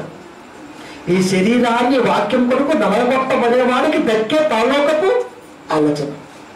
అది ఎవడ పడితే వాడికి ఇవ్వడానికి అది ఆయనదే, మంద కాదది, మనది కాదన్నది. ఒకప్పుడు మనదే. భూలోకానికి వచ్చిన తర్వాత యేసు ప్రభు వారిలాగా మనం కూడా కొంతకాలం బ్రతికుతున్నాం. ఇక్కడి నుంచి వెళ్ళిపోతే అది మనది అని చెప్పుకోవాలి అంటే ఖచ్చితంగా యేసు ప్రభు వారి ఉద్దేశం కలిగి ఉండాల్సిందే, లేకపోతే కష్టం. నా ఆత్మను చేర్చుకో, నువ్వు వెళ్ళావు కదా, మరి నన్ను కూడా చేర్చుకో. పరిశుద్ధాత్మతో నిండుకున్న వాడై సౌలు బ్రతుకుల మధ్య స్థిరమైన జీవితం పలికిన మాటది. నా ఆత్మను చేర్చుకో, నా ఆత్మను చేర్చుకున్నాయినా అంటే ఎక్కడ చేర్చుకోమంటున్నాడు? ఇరుకు మార్గాన్ని కొరకు ప్రయాణం చేశాను, అనేక మంది చట్ట సభలో నిలదీశాను, సమాజ మందిరంలో ఎదురుకిచ్చాడు, సత్యమే నీతి అని తెలియజేశాడు. వాళ్ళు నమ్మలేదయ్యా, రాళ్ళతో కొట్టి కొట్టి కొట్టి చంపుతున్నారయ్యా, సరిపోవడానికి సిద్ధంగా ఉన్నా, దయతో నన్ను చేర్చుకోవా. ఓకే స్టెఫెన్ రా, నా కోసం నలగొట్టబడ్డావు కదా, రా. అంటే యేసు ప్రభు వారి కొరకు నలగొట్టబడ్డ వారికి మాత్రమే ఆ మార్గం యోగ్యమైనది, లేకపోతే కాదు. 2 కొరింథీ 11వ అధ్యాయము 24-25 వచనములు. యూదుల చేత 5 మారులు 1 తక్కువ 40 దెబ్బలు తింటిని. 1 తక్కువ 40 దెబ్బలు. ఫ్రెండ్స్ గారు చెప్పే 40 ఉన్న విలువేంటో ఇప్పుడు అది మీ మనసులో పెట్టుకోండి. యూదుల చేత 5 మారులు 1 తక్కువ 40 దెబ్బలు, ముమ్మారు బెత్తముతో కొట్టబడుతుంది, ఒకసారి రాళ్ళతో కొట్టబడుతుంది, ముమ్మారు ఓడపల్లికి శ్రమ పడుతుంది, ఒక రాత్రి మగులు సముద్రములు ఒంటిని వ్యాపార నిమిత్తం ప్రయాణం వెళ్ళిపోతుంటే నాకు రాలేదు. సువార్త కొరకు ప్రయాణం వెళ్తుంటే నాకు వచ్చే. మనం ఏమంటాం? సువార్త కొరకు ప్రయాణం వెళ్తున్నప్పుడు దెబ్బలు జీవితం అసలు మనం అది చెప్పం. మనం సువార్తని ప్రజలలో నిలపటం కొరకు ప్రయాణంలో వెళ్తున్న భక్తుల జీవితాలలో ఎదురైన సంఘటనలవి మహాశ్రమలు, మహారోదనలు. అయినా సువార్త ఆపల. ఒక ఓడబడులు ముమ్మారు ఓడబడులు సముద్రంలో 1000 మగలు ఉన్నాడంటే బ్రతికి పట్టగడితే సువార్త చెబుతాను ఆయన అన్నది అక్కడ ఆలోచన. బ్రతికించి అని రుణం తీర్చుకుంటా అన్నది కాదు అక్కడ. బ్రతికి నేను పట్టగడితే సువార్త చెబుతాను, లేకపోతే పరలోకం వెళ్తాను. ఎందుకంటే నేను సువార్త అంత గొప్పగా ఉన్నా కనుక ఈ క్షణాల సముద్రం సరిపోతే నేను పరలోకం వెళ్తాను. ఒకవేళ బ్రతికిస్తే మరి కొంతమంది నేను చేర్చడం కొరకు నేను బ్రతుకుని త్యాగం చేస్తాను. దేవుడికి ఏది నచ్చింది? అయితే నీకు ఆశిస్తాను, టెన్షన్ పడకు. ఇచ్చేసాడంతే. మళ్ళీ బయటకు వచ్చాడు, మళ్ళా ప్రయాణం వెళ్ళాడు, అనేక ప్రాంతాల సువార్త. ఇవన్నీ వ్యక్తిగత జీవితంలో ఎదురే సువార్త కొరకు, సత్యవాక్యం చెప్పడం కొరకండి. మన ఊళ్ళో 5 తలం తింటారు. ఎప్పుడు విగ్రహం ఒట్టింది, దానికి చెవులు లేవు, దానికి ముక్కు లేదు, దానికి నోటు లేదు అంటాడు. వీడికి ఎందుకండి? కీర్తన గ్రంథం చెప్పాడు, నీకెందుకురా, నీకెందుకదు. కొరింథీయులు కూడా చెప్పాడు ఏమని? విగ్రహం ఒట్టిది ధ్యానం ఒట్టిది అని నీకు చెప్పాడంటే దాని గురించి నువ్వు మాట్లాడకూడదు. దాంట్లో ఏమి లేనప్పుడు ఎందుకు మాట్లాడతావు? దాంట్లో ఏం లేదు, దాంట్లో ఏం లేదు, ఎందుకు ఇంటి పెట్టి చూపించాలి? ఎందుకు పెట్టావు? ఎందుకు చెప్పాడా అంటే దాని దగ్గర ఏమి లేదు, అది వీడు చెప్పాడని నువ్వు చెప్పమని కాదు. అక్కడ మా నాయగారు వెళ్తాడు, ఇక బాగా ఉద్యోగ సభలు కదా మరి ఊగుతుండడం, విగ్రహాలన్నీ ఊర్లో వేస్ట్, ఏసయ్య వేస్ట్ అంటాడు. వెళ్తే ఇప్పుడు వాంచేస్తారు ఇక ప్రైవేట్ సువార్త కొరకు మేము వెళ్ళి తనుకుందమ్మా, దేవుడు చూసుకుంటానులే. ఏం చూసుకో, దేవుడు చూసుకున్నాడు మరి అక్కడ. అర్థమైంది నీకు? అది అంటే సువార్త చెప్పటం కూడా జ్ఞానయుక్తంగా చెప్పాలి. ఎదుటి వాడిని రెచ్చగొట్టేటట్టుగాను, ఎదుటి వాడిని కించపరిచేట్టుగాను వాక్యం చెప్పకూడదు. నువ్వు చెబితే వాడు ఆలోచించాలి. అది వాడేదో అనుకుని పూజిస్తున్నాడు, వీడికి ఎందుకండి దూర, ఎందుకిడికి అంటే ఏం చెప్పాలో కూడా తెలీదా? చెప్పు. పైపచ్చు దేవుడు రాయించిన మాట చెప్పాం కదా మేము, మర్మం ఉంటుంది ఆ వాక్యానికి, అది వాడాలి. అలా వాడక ఈ రోజున అనేక మంది వాడబడిపోతున్నారు. సాక్ష్య రూపంలో సంఘంలోకి వచ్చి చెప్తే సంఘ బిడ్డలంతా ప్రార్థన చేస్తాం, ఆయన గురించి ఇంకేం చేస్తాం, వదిలేసిపోయింది. అలా ఇంకేం చేస్తాం, ఇంకా ఏం చేస్తాం? ఇరుకు ద్వారా విశేషాలు ఈ రోజున మనిషికి అందకుండా పోయారా. ఎలా ప్రయాణం చేస్తే పరలోకం వస్తుంది, ఎలా బ్రతికితే పరలోకం దక్కుతుంది, ఎలా ప్రయాణిస్తే పరమ తండ్రిని కల్లారా చూడగలం. ఎవరికైనా ఆశ ఉందంటారా? ఉందా అండి? అసలు కనపడతారు. పైపచ్చు బతుకున్నప్పుడు దేవుని చూశారు, ఇంకా చచ్చిపోయికి ఏం చూపరండి. బతుకున్నప్పుడే నేను దేవుని రాత్రి చూశానండి. ఆయన ఎంత అందంగా ఉన్నాడో, ఏ వర్ణమన్నా. ఏ నరుడును ఎప్పుడును దేవుణ్ణి చూడలేదు. దేవుడు అంటే ఆత్మ. ఆత్మ ఎవరు చూస్తాడు రా నాయన? దెయ్యం అంటే ఆత్మ. ఈ రెండింటి ఎలా చూశారు? పైపెచ్చు తెల్లసీర, ఎర్ర నిప్పులు, మరి చెట్టు, దానికి మళ్ళీ ఏమి ఉండవంట దానికి. పచ్చనట్టు పని చేయవు, అంతా మూడిపోయిపోవాలి. ఎందుకు? భలే ఉందిరా నాయన స్వాతి మాత్రం. దానికి అది ఎందుకు ఇస్తాం? అది ఎందుకు ఇస్తాం? ఇప్పుడు ఎందుకు ఇష్టం అంటే అయ్యగారు చెప్తాడు, మన జీవితాలు ఎండిపోయాయి, అందుకే అది ఎండిసి తెక్కింది. ఎలాంటి ఏం చేయాలి చెప్పండి? దెయ్యం కనబడితాడన్నా? కనబడితాడు? కనబడేట్టుగా బైబిల్లో ఉందా? ఉందా? దెయ్యం పట్టిన వారిని యేసు ప్రభు వెళ్ళగొట్టప్పుడు దెయ్యం కనబడిందా? బదిలి వెళ్ళిపోయిందా? వెళ్ళిపోయింది. అంతే. కనబడలా ఎవరికది. అంటే దాని చేష్టలు, వికృత చేష్టలు అది ఉన్నట్టుగా తెలియపరుస్తాయి తప్ప అది కనపడదు. అది కూడా ఆత్మే. దుష్టాత్మ, ఇది పరిశుద్ధాత్మ. భ్రష్టాత్మకి పరిశుద్ధాత్మకి తేడా తెలియకుండా పోల్చబడుతుంది సంఘంలో. ఏమండి ఆలోచించండి. సజ్జన చూస్తేనే దూరంగా చూస్తాం, ఇక దెయ్యం చూస్తే వాడేసుకోవటం ఇది పోయే. ఏమంటే భయంకరమైన సాగు చూసామనుకో, చిన్నపిల్లలు చూడకూడదు, అమ్మో భయ బాధ బాధ, రాత్రి కళ్ళకు వచ్చేస్తారంట. మళ్ళా ఎంత బలహీనమా వాక్యం ఉండి కూడా, ఎంత బలహీనమా? ప్రేమైన దేవుని పిల్లరా, బలాన్ని నూరిపోయాల్సిన వాడు బలహీనతని ఈ రోజున వాక్య రూపంలో అందిస్తున్నాడు అన్నది మీరు తెలుసుకోవాల్సిన సత్యం. 1 కొరింథీ 9వ అధ్యాయము 16. ఇన్ని శ్రమలు తగిలినా, ఇన్ని బాధలు పడ్డా, సువార్త కొరకు ఏ మాత్రం సంతోషం లేకుండా బాధ్యతగా తీసుకొని ప్రయాణం చేసిన గరుడండి ఆయన. నేను సువార్తను ప్రకటించుచున్నాను, నాకు అతిశయ కాలం లేదు. ఎంత సువార్త చెప్పినా సంతోషం లేదు, సంతోషం లేదు. ఎందుకు? ఇంకా ఏదో చెప్పాలి, ఇంకా ఏదో చెప్పాలి పిల్లలకి, ఇంకా ఏదో చెప్పాల్సిన బాధ్యత నా మీద ఉంది. లేదు అన్నమాట. అతిశయ కారణం లేదు. పైపెచ్చు అయ్యగారు ఇంకా ఎందుకులే మళ్ళీ ఎక్కువ చెప్పటం వేస్ట్గా అన్ని చెప్తే మనకు మంచిది. నేను సువార్తను ప్రకటించవలసిన భారము నా మీద మోపబడి ఉన్నది. సువార్త అన్నది భారము, మోపబడి ఉన్నది. దేవుడు నెత్తి మీద భారాన్ని పెట్టాడయ్యా. సువార్త అన్నది భారం, బాధ్యత. సువార్త అన్నది భారం, సువార్త అన్నది భారం. మీకు మత్తయి సువార్త 11 ఈ రీజన్లో ఒక మాట కనబెడితే చూద్దాం ఒకసారి. అండి చూద్దారండి ఒకసారి, చూద్దాం మళ్ళీ. ప్రయాసపడి భారము మోసుకొడుతున్న సమస్త జనులారా నా యొద్దకు రండి, నేను మీకు విశ్రాంతి కలగజేయుదును. మీరంతా చర్చలకు వచ్చేయండి. ప్రయాసం కూడా వస్తున్నారు కదా, చర్చ ముందు వండుకొని అంటారు, చర్చ పోయినాక వండుకొని అంటారు. ప్రయాసం ఇదే కదా, భారము. అదే దాని ఉద్దేశం. ప్రతి చర్చలో ఖచ్చితంగా ఈ రెఫరెన్స్ ఉంటుంది. మీరు కావాలంటే టెస్ట్ చేయండి. ఏ చర్చలైనా ఇది లేకుండా అయ్యారు వాక్యం రాయడు. ప్రయాసపడి భారము మోసుకొని చున్న సమస్త జనులారా, ఏం భారం మోస్తున్నాం? ఏం భారం మోస్తాం చెప్పండి? నా ఎత్తుకు రండి, నేను మీకు విశ్రాంతి కలగజేతును. ఈ మాట దేని కొరకు తెలుసా? సత్య సువార్తను పట్టుకొని వెళుతుంటే అనేక శ్రమలు ఎదురైనా దాన్ని వదలక ఆ నెత్తి మీద భారాన్ని చనిపోయేంత వరకు మోసుకొని వెళ్ళి చనిపోయిన వాడి గురించి చెప్పబడిన మాట. మన గురించి కాదు. మనకు భారం ఏమన్నా? మనకు భారమే. బట్టలు వేసుకోవడం భారం, స్నానం చేయడం భారం, ఇదే భారం. చర్చి వెళ్ళడమే భారం అనుకున్నాడు కదా, అందుకే చర్చి రాసిపడేశాడు కాదు కదా. పౌలు గారు ఏ ఉద్దేశంతో మాట్లాడుతున్నాడు? ఆ మాట ఏ ఉద్దేశంతో మాట్లాడుతున్నాడు? సువార్తను ప్రకటించవలసిన భారము నా మీద మోపబడి ఉన్నది. అయ్యో, నేను సువార్తను ప్రకటింపకపోతే నాకు శ్రమ. సువార్తను ప్రకటింపకపోతే శ్రమ.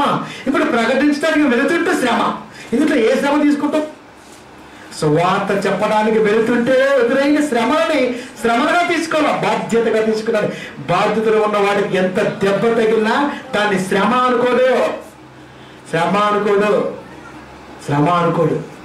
బాధ్యత వెళ్తున్న వాడికి ఎన్ని దెబ్బలు తగిలిన శ్రమ అనుకోడు. బాధ్యత, భారం. నేను తప్ప ఎవరు మోస్తారు?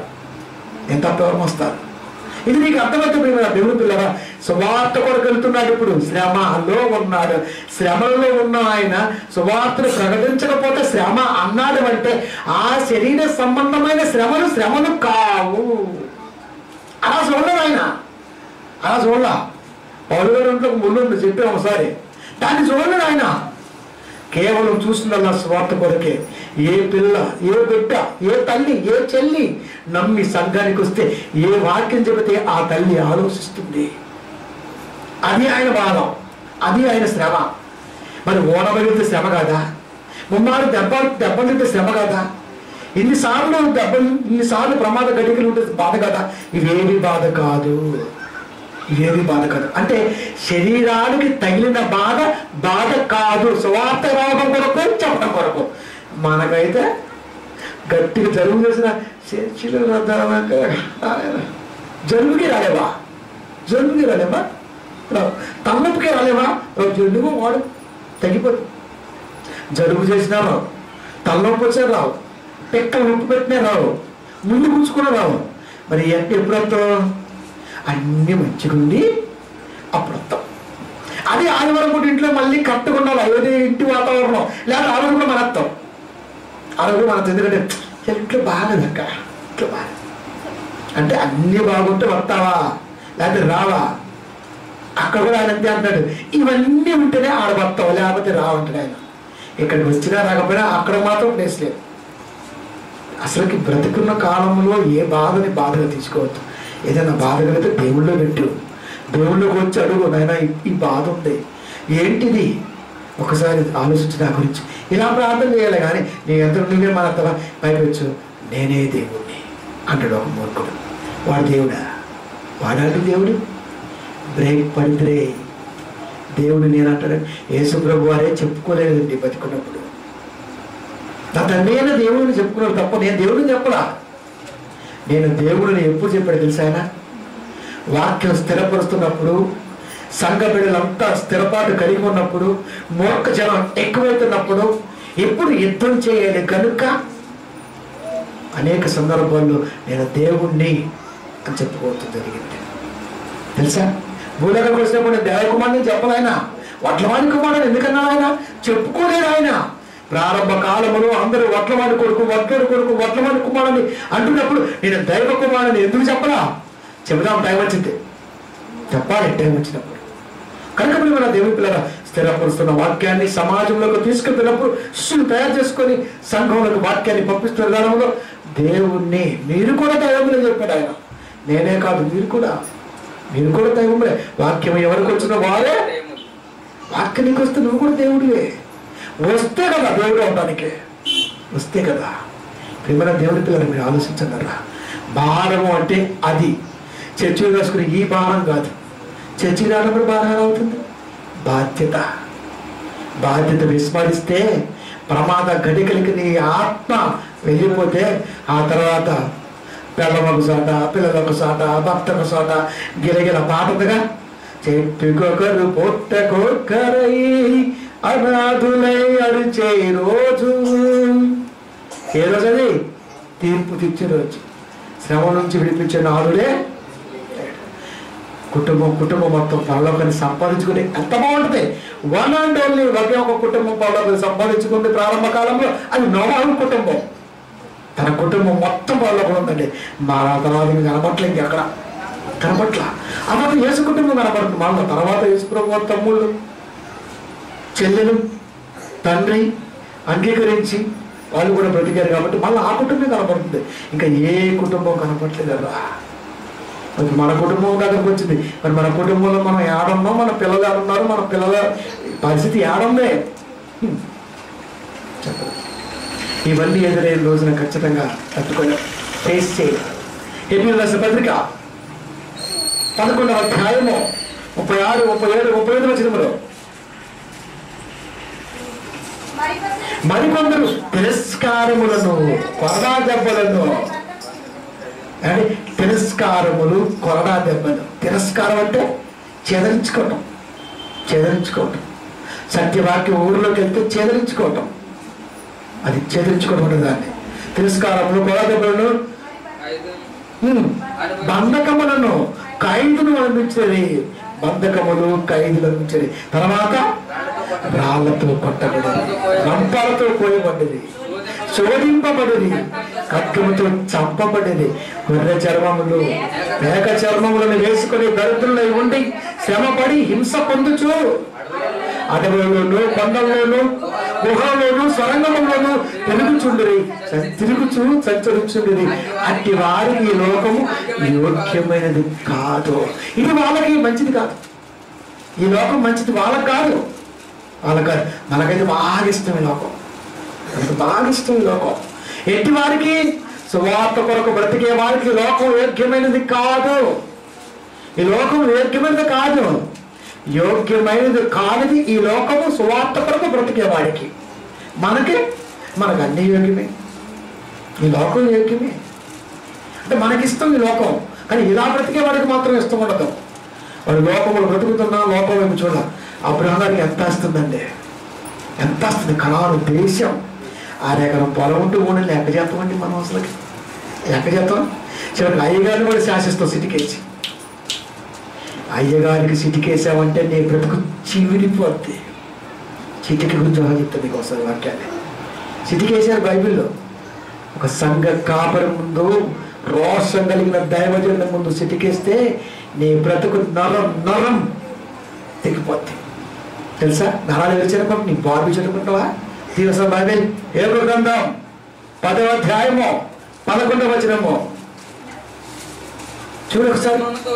చర్మముతోను మాంసముతోను నీవు నన్ను కప్పితివి, చర్మముతోను మాంసముతోను నీవు నన్ను కప్పితివి, నరములతోను ఎముకలతోను నీవు నన్ను సంధించితివి.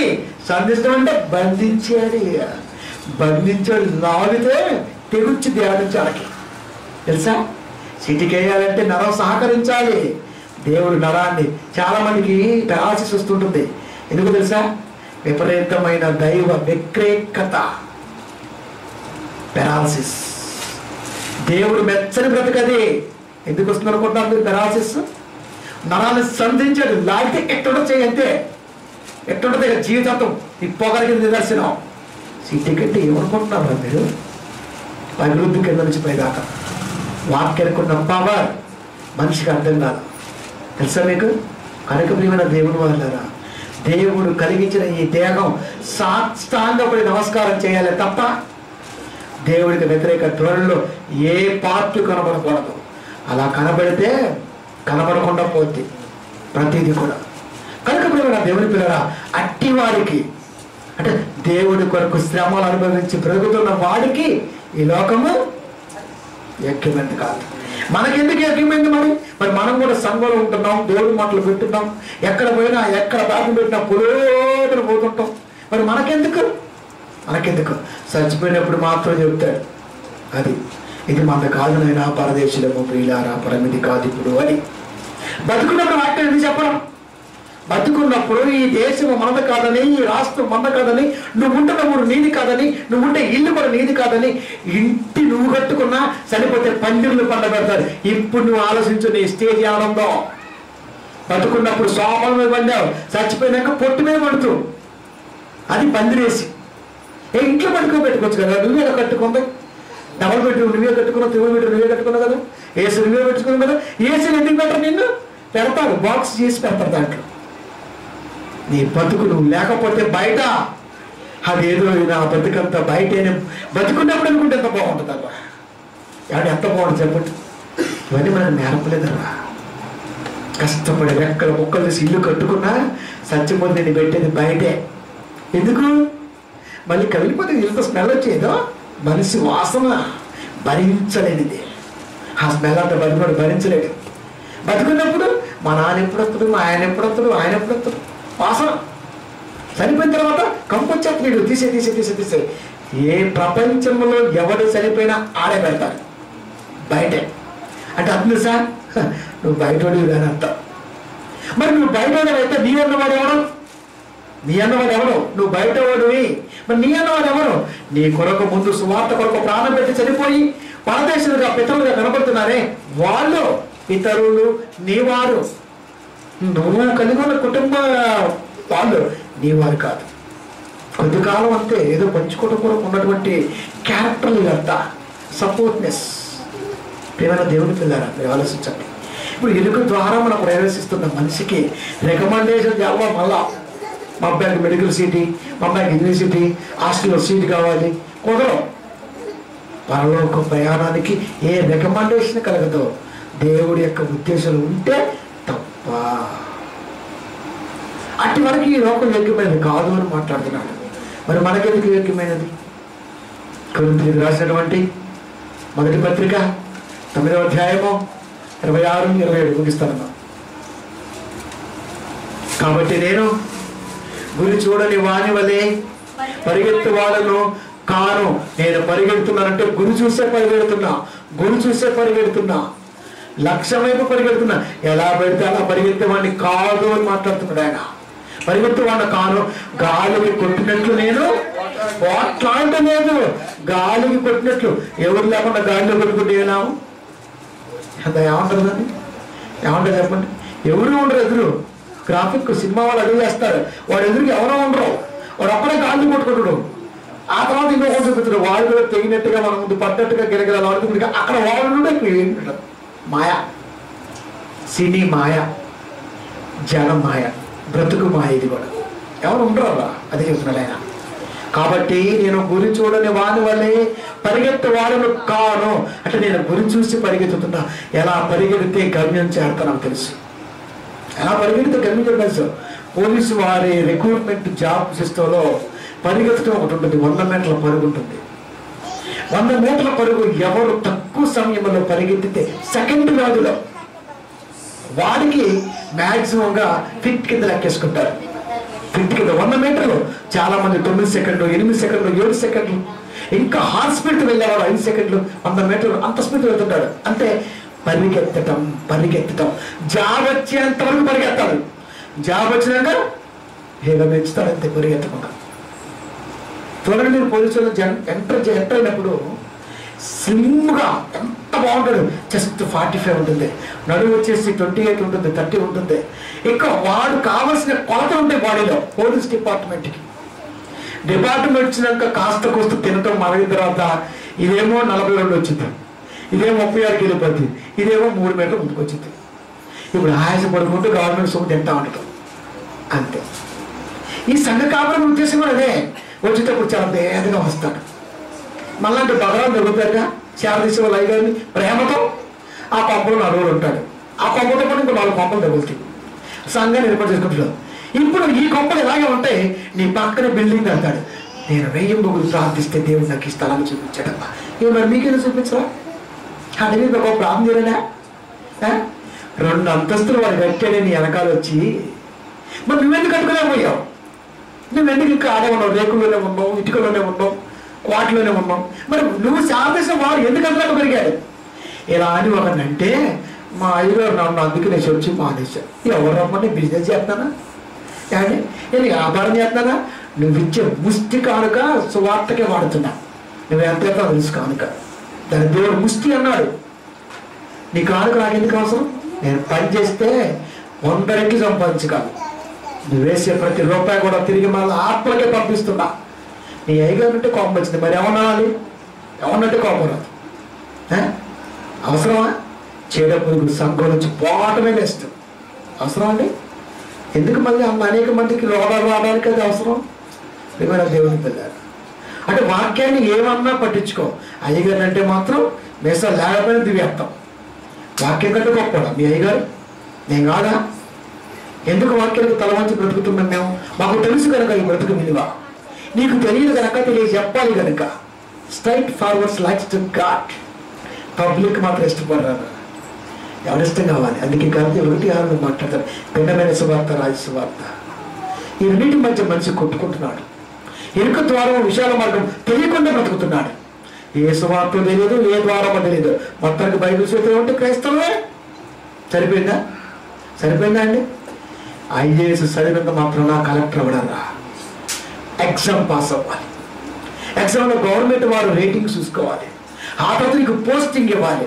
అప్పుడు పలానా ఏరియాకు నువ్వు కలెక్టర్వి లేదా సబ్ కలెక్టర్వి గవర్నమెంట్ వారు చెప్పేంత వరకు ఐఏఎస్ చదివే కదా, నేను కరెక్ట్ కదా అనుకోవడం భ్రమ. అప్పుడు పెట్టుకోవాలి లేపు ఏమని, కలెక్టర్ ఫలానా అని. ఐఏఎస్ అంటే అంత ఉంది. మరి ఏంది ఇక్కడ అంటే వాడికంటే తక్కువ వాక్యం ఆలోచించున్నారా? ఎంత స్ట్రైట్ ఉంటుంది వాక్యం. గురి చూడని వాళ్ళు వరే పరిగెత్తడం లేదు అని వాళ్ళు గాలికి కొట్టినట్లు నేను పోట్లాట్లేదు. ఏది చెబితే సంఘం ఏంటదలే, సంఘంలే మునిగిపోయిన కోడిగుడ్లు కూలిపోయినట్టుగా పడేయండి దేవుడికి. మరి అంత లేనోడు మరి దేవుడు అన్నాడు కదా వాక్యం ఏమని, తల వాల్చుకుంటూ మనిషికి వాడికి స్థలం లేదు. ఈ స్థలం లేనుడికి ఎందుకండి, అందుకని జోల్లో వేసి చెప్తుంది దేవుడికి. యాత్ర కూడా జోల్లో లేదు. నీకు ఒకరోజు వస్తుంది సామెత తెలుగులో, తాతగా పెట్టింది అప్పుడు ఉంటుంది. ఎందుకు నువ్వు ఒకరోజు తాత అవుతావు కదా, అప్పుడు అర్థమైంది నీకు కూడా. వయసులో ఉన్నప్పుడు రాయి పగులుతుంది, ఆ తర్వాత నీకు గొయ్యి తవర దగ్గర తీయటం అప్పుడు వెళ్తుంది ఒక రాయి. బ్రతుకు విలువ మనిషికి అర్థం కాకుండా పోయిందన్న. అందుకే గాలిని కొట్టినట్లు నేను పోట్లాడలేదు, ఏదో అనుకుంటూ చెప్పట్లేదు. నేను చెప్పుకున్నది ప్రపంచ దేశాలకు వెళ్ళిపోతుంది. ఎవరు చెప్తారు ఫేస్బుక్ ద్వారా, ఏమనుకుంటున్నారు ప్రియమైన దేవుని పిల్లరా? ఒకవేళ ఇతరులకు బోధించిన తర్వాత నేను భ్రష్టుడనై పోదునేమో అని నా శరీరమును నలగొట్టుకొని లోపరుచుకుంటున్నాను. ఇతరులకైతే గొప్పగా బోధిస్తున్నాను, నేను అంత గొప్పగా లేకపోతే మీరు దేవుళ్ళు ఉండాలి, దేవుడికి ఒక బతకాలి, ఏ నొప్పైనా దేవుడికి రావాలి అని మీకు చెబుతున్నా. నేను రాకపోతే నాకు కూడా దక్కదేమో అని నా శరీరాన్ని నలుగుతున్న శరీరం ఎలా ఉంటుంది, ఎలా ఉంటుంది? నలుగు పెట్టి శరీరం ఎలాగ ఉంటుంది ఆలోచించండి. పెళ్ళప్పుడు నలుగు పెడతారు, అది ఎలా ఉంటుంది? అబ్బాయి ఎంత గ్లామర్, అప్పటి వరకు నేను గ్లామర్ కనపడుతుంది. ఎందుకు అమ్మాయికి సమర్థం కనపడదు కదా. ఆ తర్వాత ఉంటుంది ఇద్దరు వచ్చి చెమటే, ఒకప్పుడు సమర్థం ఉంది, మరి ఇప్పుడు ప్రేమ దేవుని వల్ల నలుగు పెట్టిన బాడీగా క్రైస్తవ శరీరం కనపడుతుంది. నలిగిపోయిన శరీరం కదా గట్టిగా సుమార్తగా నోరు ప్రయాణం చేస్తే కాళ్ళు నొప్పని అన్నా, చేతులు నొప్పని అన్నా, ఒళ్ళు నొప్పని అన్నా, అంటే అంత సుఖంగా పెంచావు. సుఖం ఎక్కువైతే రోగాలు ఎక్కువైతే భోగం ఇలా ఉంటుంది బతుకు కాదు కదా దేవుని పిల్లగా. అందుకే అంటున్నాడు ఆయన, ఇతరులకు ప్రకటించిన తర్వాత నేను భ్రష్టునైపోదునేమో అంటే మీకు ప్రకటించే కాదు, నేను కూడా దాన్ని ఫాలో అవుతున్నా. ఒక సువార్త సభ జరుగుతుంటే పిల్లలతో పాటు సంఘ కాపు కూడా పనిచేయాలి. ఎక్కడ చేస్తుంది, ఎక్కడ జరుగుతున్నది అయిపోయి అచ్చేరా ఇచ్చేరా ఈయన చేస్తున్నా కూర్చుని మీద కాళ్ళు కలుసుకుని చేతులు నొక్కుతూ ఉంటాడు. వాళ్ళు ఏం చెప్తూ ఉంటాడు, దూరం దగ్గరికి ఏ మనిషి నువ్వు కూడా చేయి, ఎంత బాగుంటుంది. పిల్లల పట్టే కష్టం ఏంటో అర్థమవుతుంది మనకు కూడా. అది అంటే ఒళ్ళు దాచుకోం మనం తెలుసా, ఎక్కడే కదా పనిలో కూడా దాచుకోం. చాలా మంది పనిలో కూడా అంటారు మనకి ఎందుకు రేపు పని చేయటం, కరెక్టే రేపు నీకు ఒక రోజు వస్తుంది, ఆ రోజు కూడా వాడు అంటాడు మనకి ఎందుకు మనం పని చేసి పెట్టాం. అప్పుడు నీకు అర్థమవుతుంది. అది కనుక ఈ క్షణం నుండి మొక్క నాటి నుండి నువ్వు అన్ని విషయాల్లో తగ్గింపు జీవితం కలిగి ఉండాలి, లేకపోతే తాలింపు తప్పదో. అదే అంటున్నాడు ఆయన, భ్రష్టునైపోదునేమని నా శరీరాన్ని నలగొట్టి దాన్ని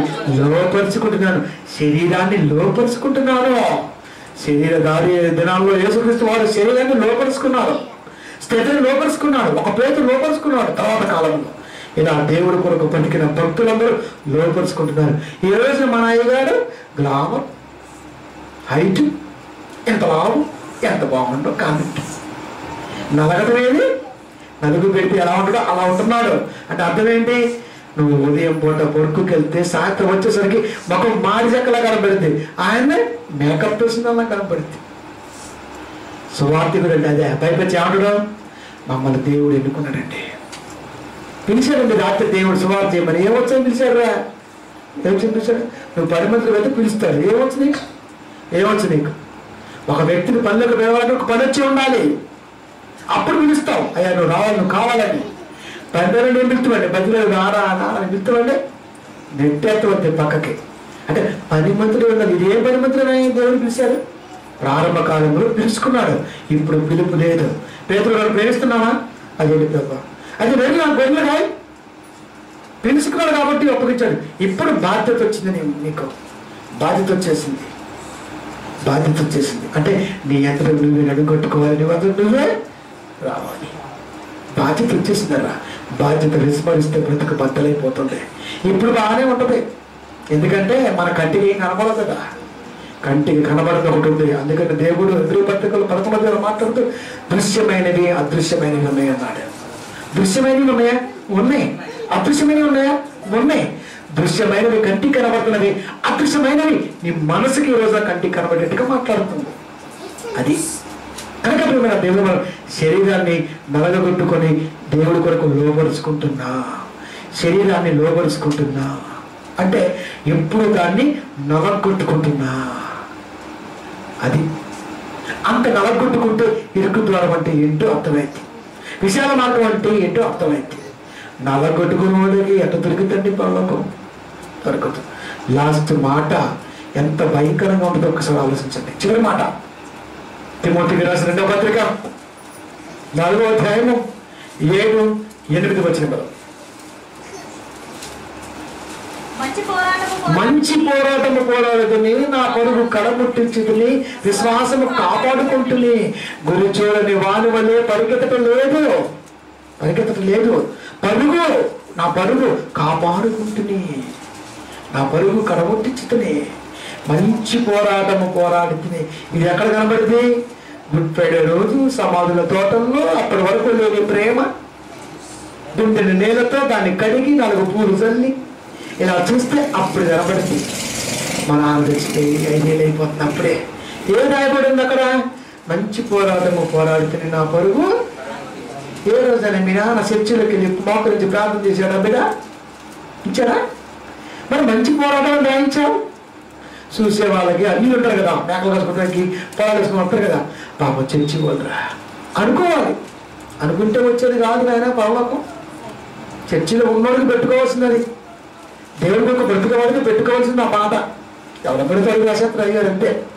ప్రభువును అనిపించుతుంది, ప్రభువును అనిపించుతుంది. ఎంత నిజం ఉంటుంది తెలుసా బ్రతుకు.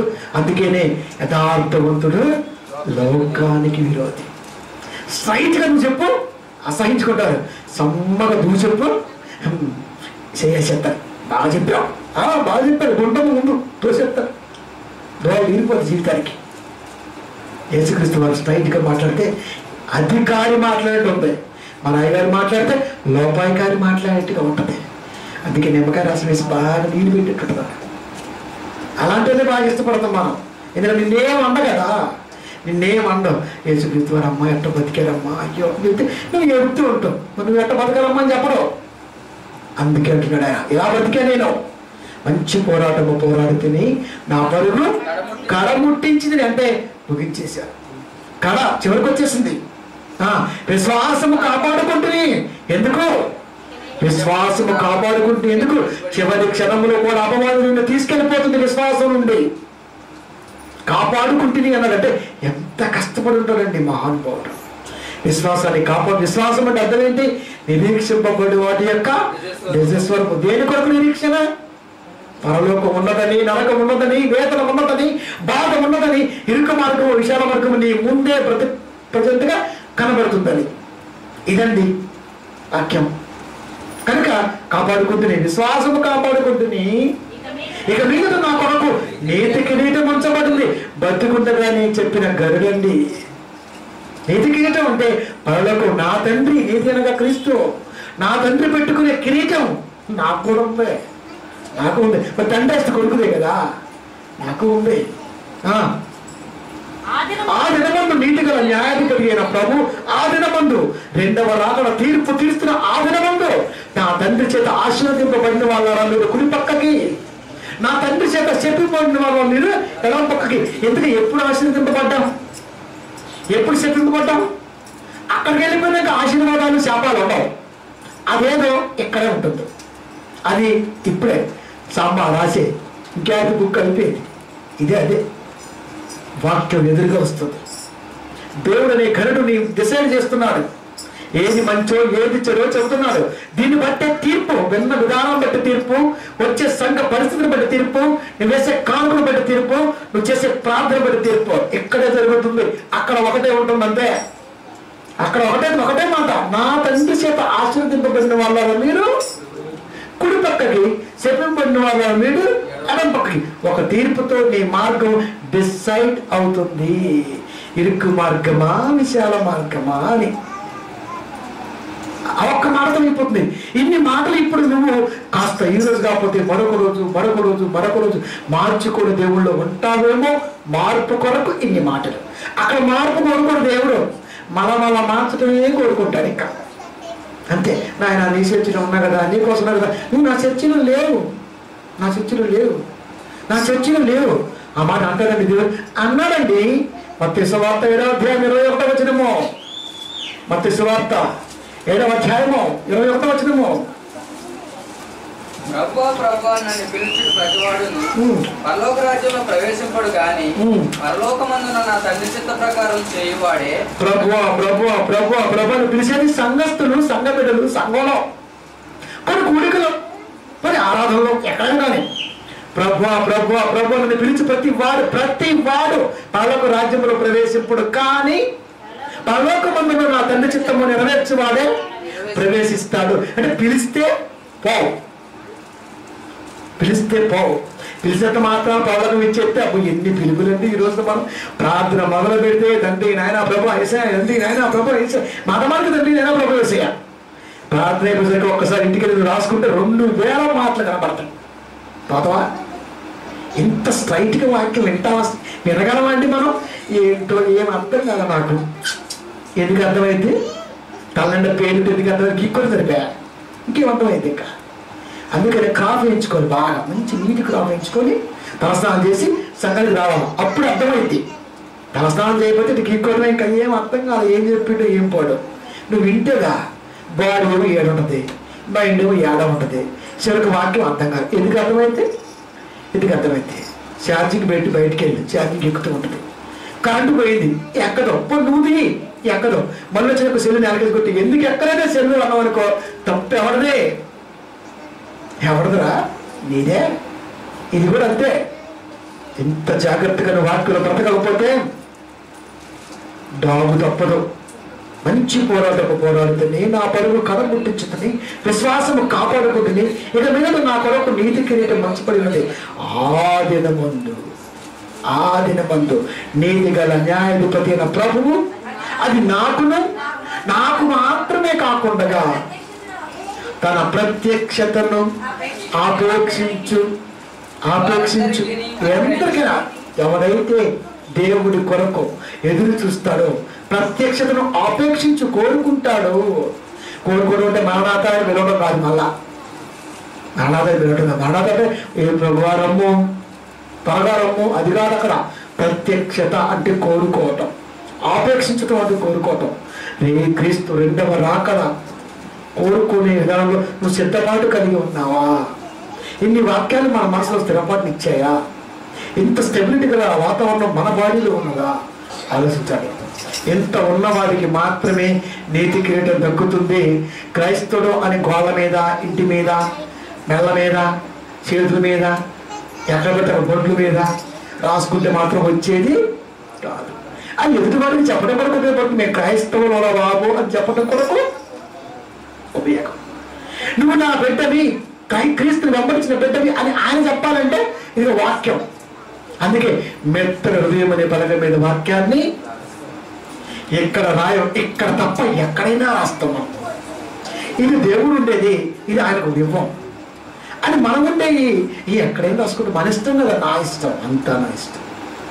ఏమైనా దేవుని పిల్లరా, ఈ 2 మార్గాల మధ్య, 2 మాటల మధ్య, 2 అదృశ్య శక్తుల మధ్య, 2 జీవిత కాలాల మధ్య సజీవం అనే ఒకే ఒక ఈ భౌతిక ప్రయాణం చేస్తుంది. ఎటు ప్రయాణం చేస్తాం? నీ ఇష్టం. ఎందుకంటే ఇక్కడ నీ ఇష్టమే అంతా. ఎందుకంటే చెప్పడం వరకే నా ఇష్టం, నా బాధ్యత, నా ఆలోచన. పాటించాలో పాటించొద్దు, దాని కొరకు ప్రవర్తించొద్దు, అంతా మీ ఇష్టమే. చెప్పిన వాక్యం వినాలన్న గ్యారంటీ లేదు, వినవలసిన అవసరం లేదు. మన తలంపుకి నేను ఆటంకమో కాదు. కనుక చెప్పవలసిన బాధ్యత నా మీద ఉంది. సువార్త ప్రకటించవలసిన భారము నా మీద. వింటే మంచిది, వినకపోయినా మంచిదే. 2 మంచుల మధ్య ఏది మంచు నువ్వే నిర్ణయం తీసుకోవాలి. ప్రార్థించుకునే ముందు ఒక గొప్పదైన పాట మరి మీ కొరకు రాయడం జరిగింది. ఉన్నాయి.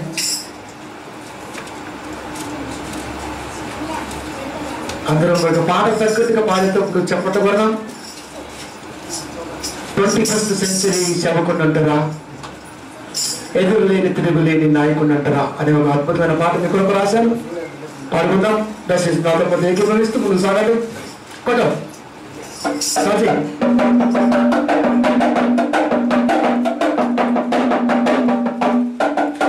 21st సెంచరీ సేవకుడంటారా, ఎదురు లేని తిరుగులేని నాయకుడంటారా, ఎదురు మీద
ఇరుకు ద్వారమా విశాల మార్గం అంటే ఇరుకు ద్వారములో ఎంత బాధ ఉంటుంది, ఎంత ఆవేదన ఉంటుంది. విశాల మార్గంలో ఒకటే ఉంటుంది, అది ఉజ్జీవం ఉత్సాహం. కొద్దికాలం బ్రతుకులు ఉజ్జీవం ఉత్సాహం సంతోషం సుఖం కోరుకొని కళ్ళు మూసి లోపలికి వెళ్ళిపోతారు.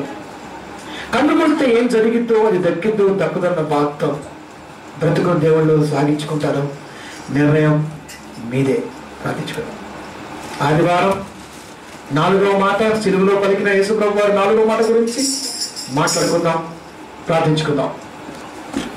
కృపమైన ప్రేమైన దేవ, కర్మల రాజా, మీ నామానికి వందనములు ఆయన. మీ ఉన్నతమైన ఆలోచనలు నా తండ్రి, మీ పిల్లల మధ్య యథార్థంగా ఎన్నో మాటలు నా తండ్రి వివరించడం జరిగింది.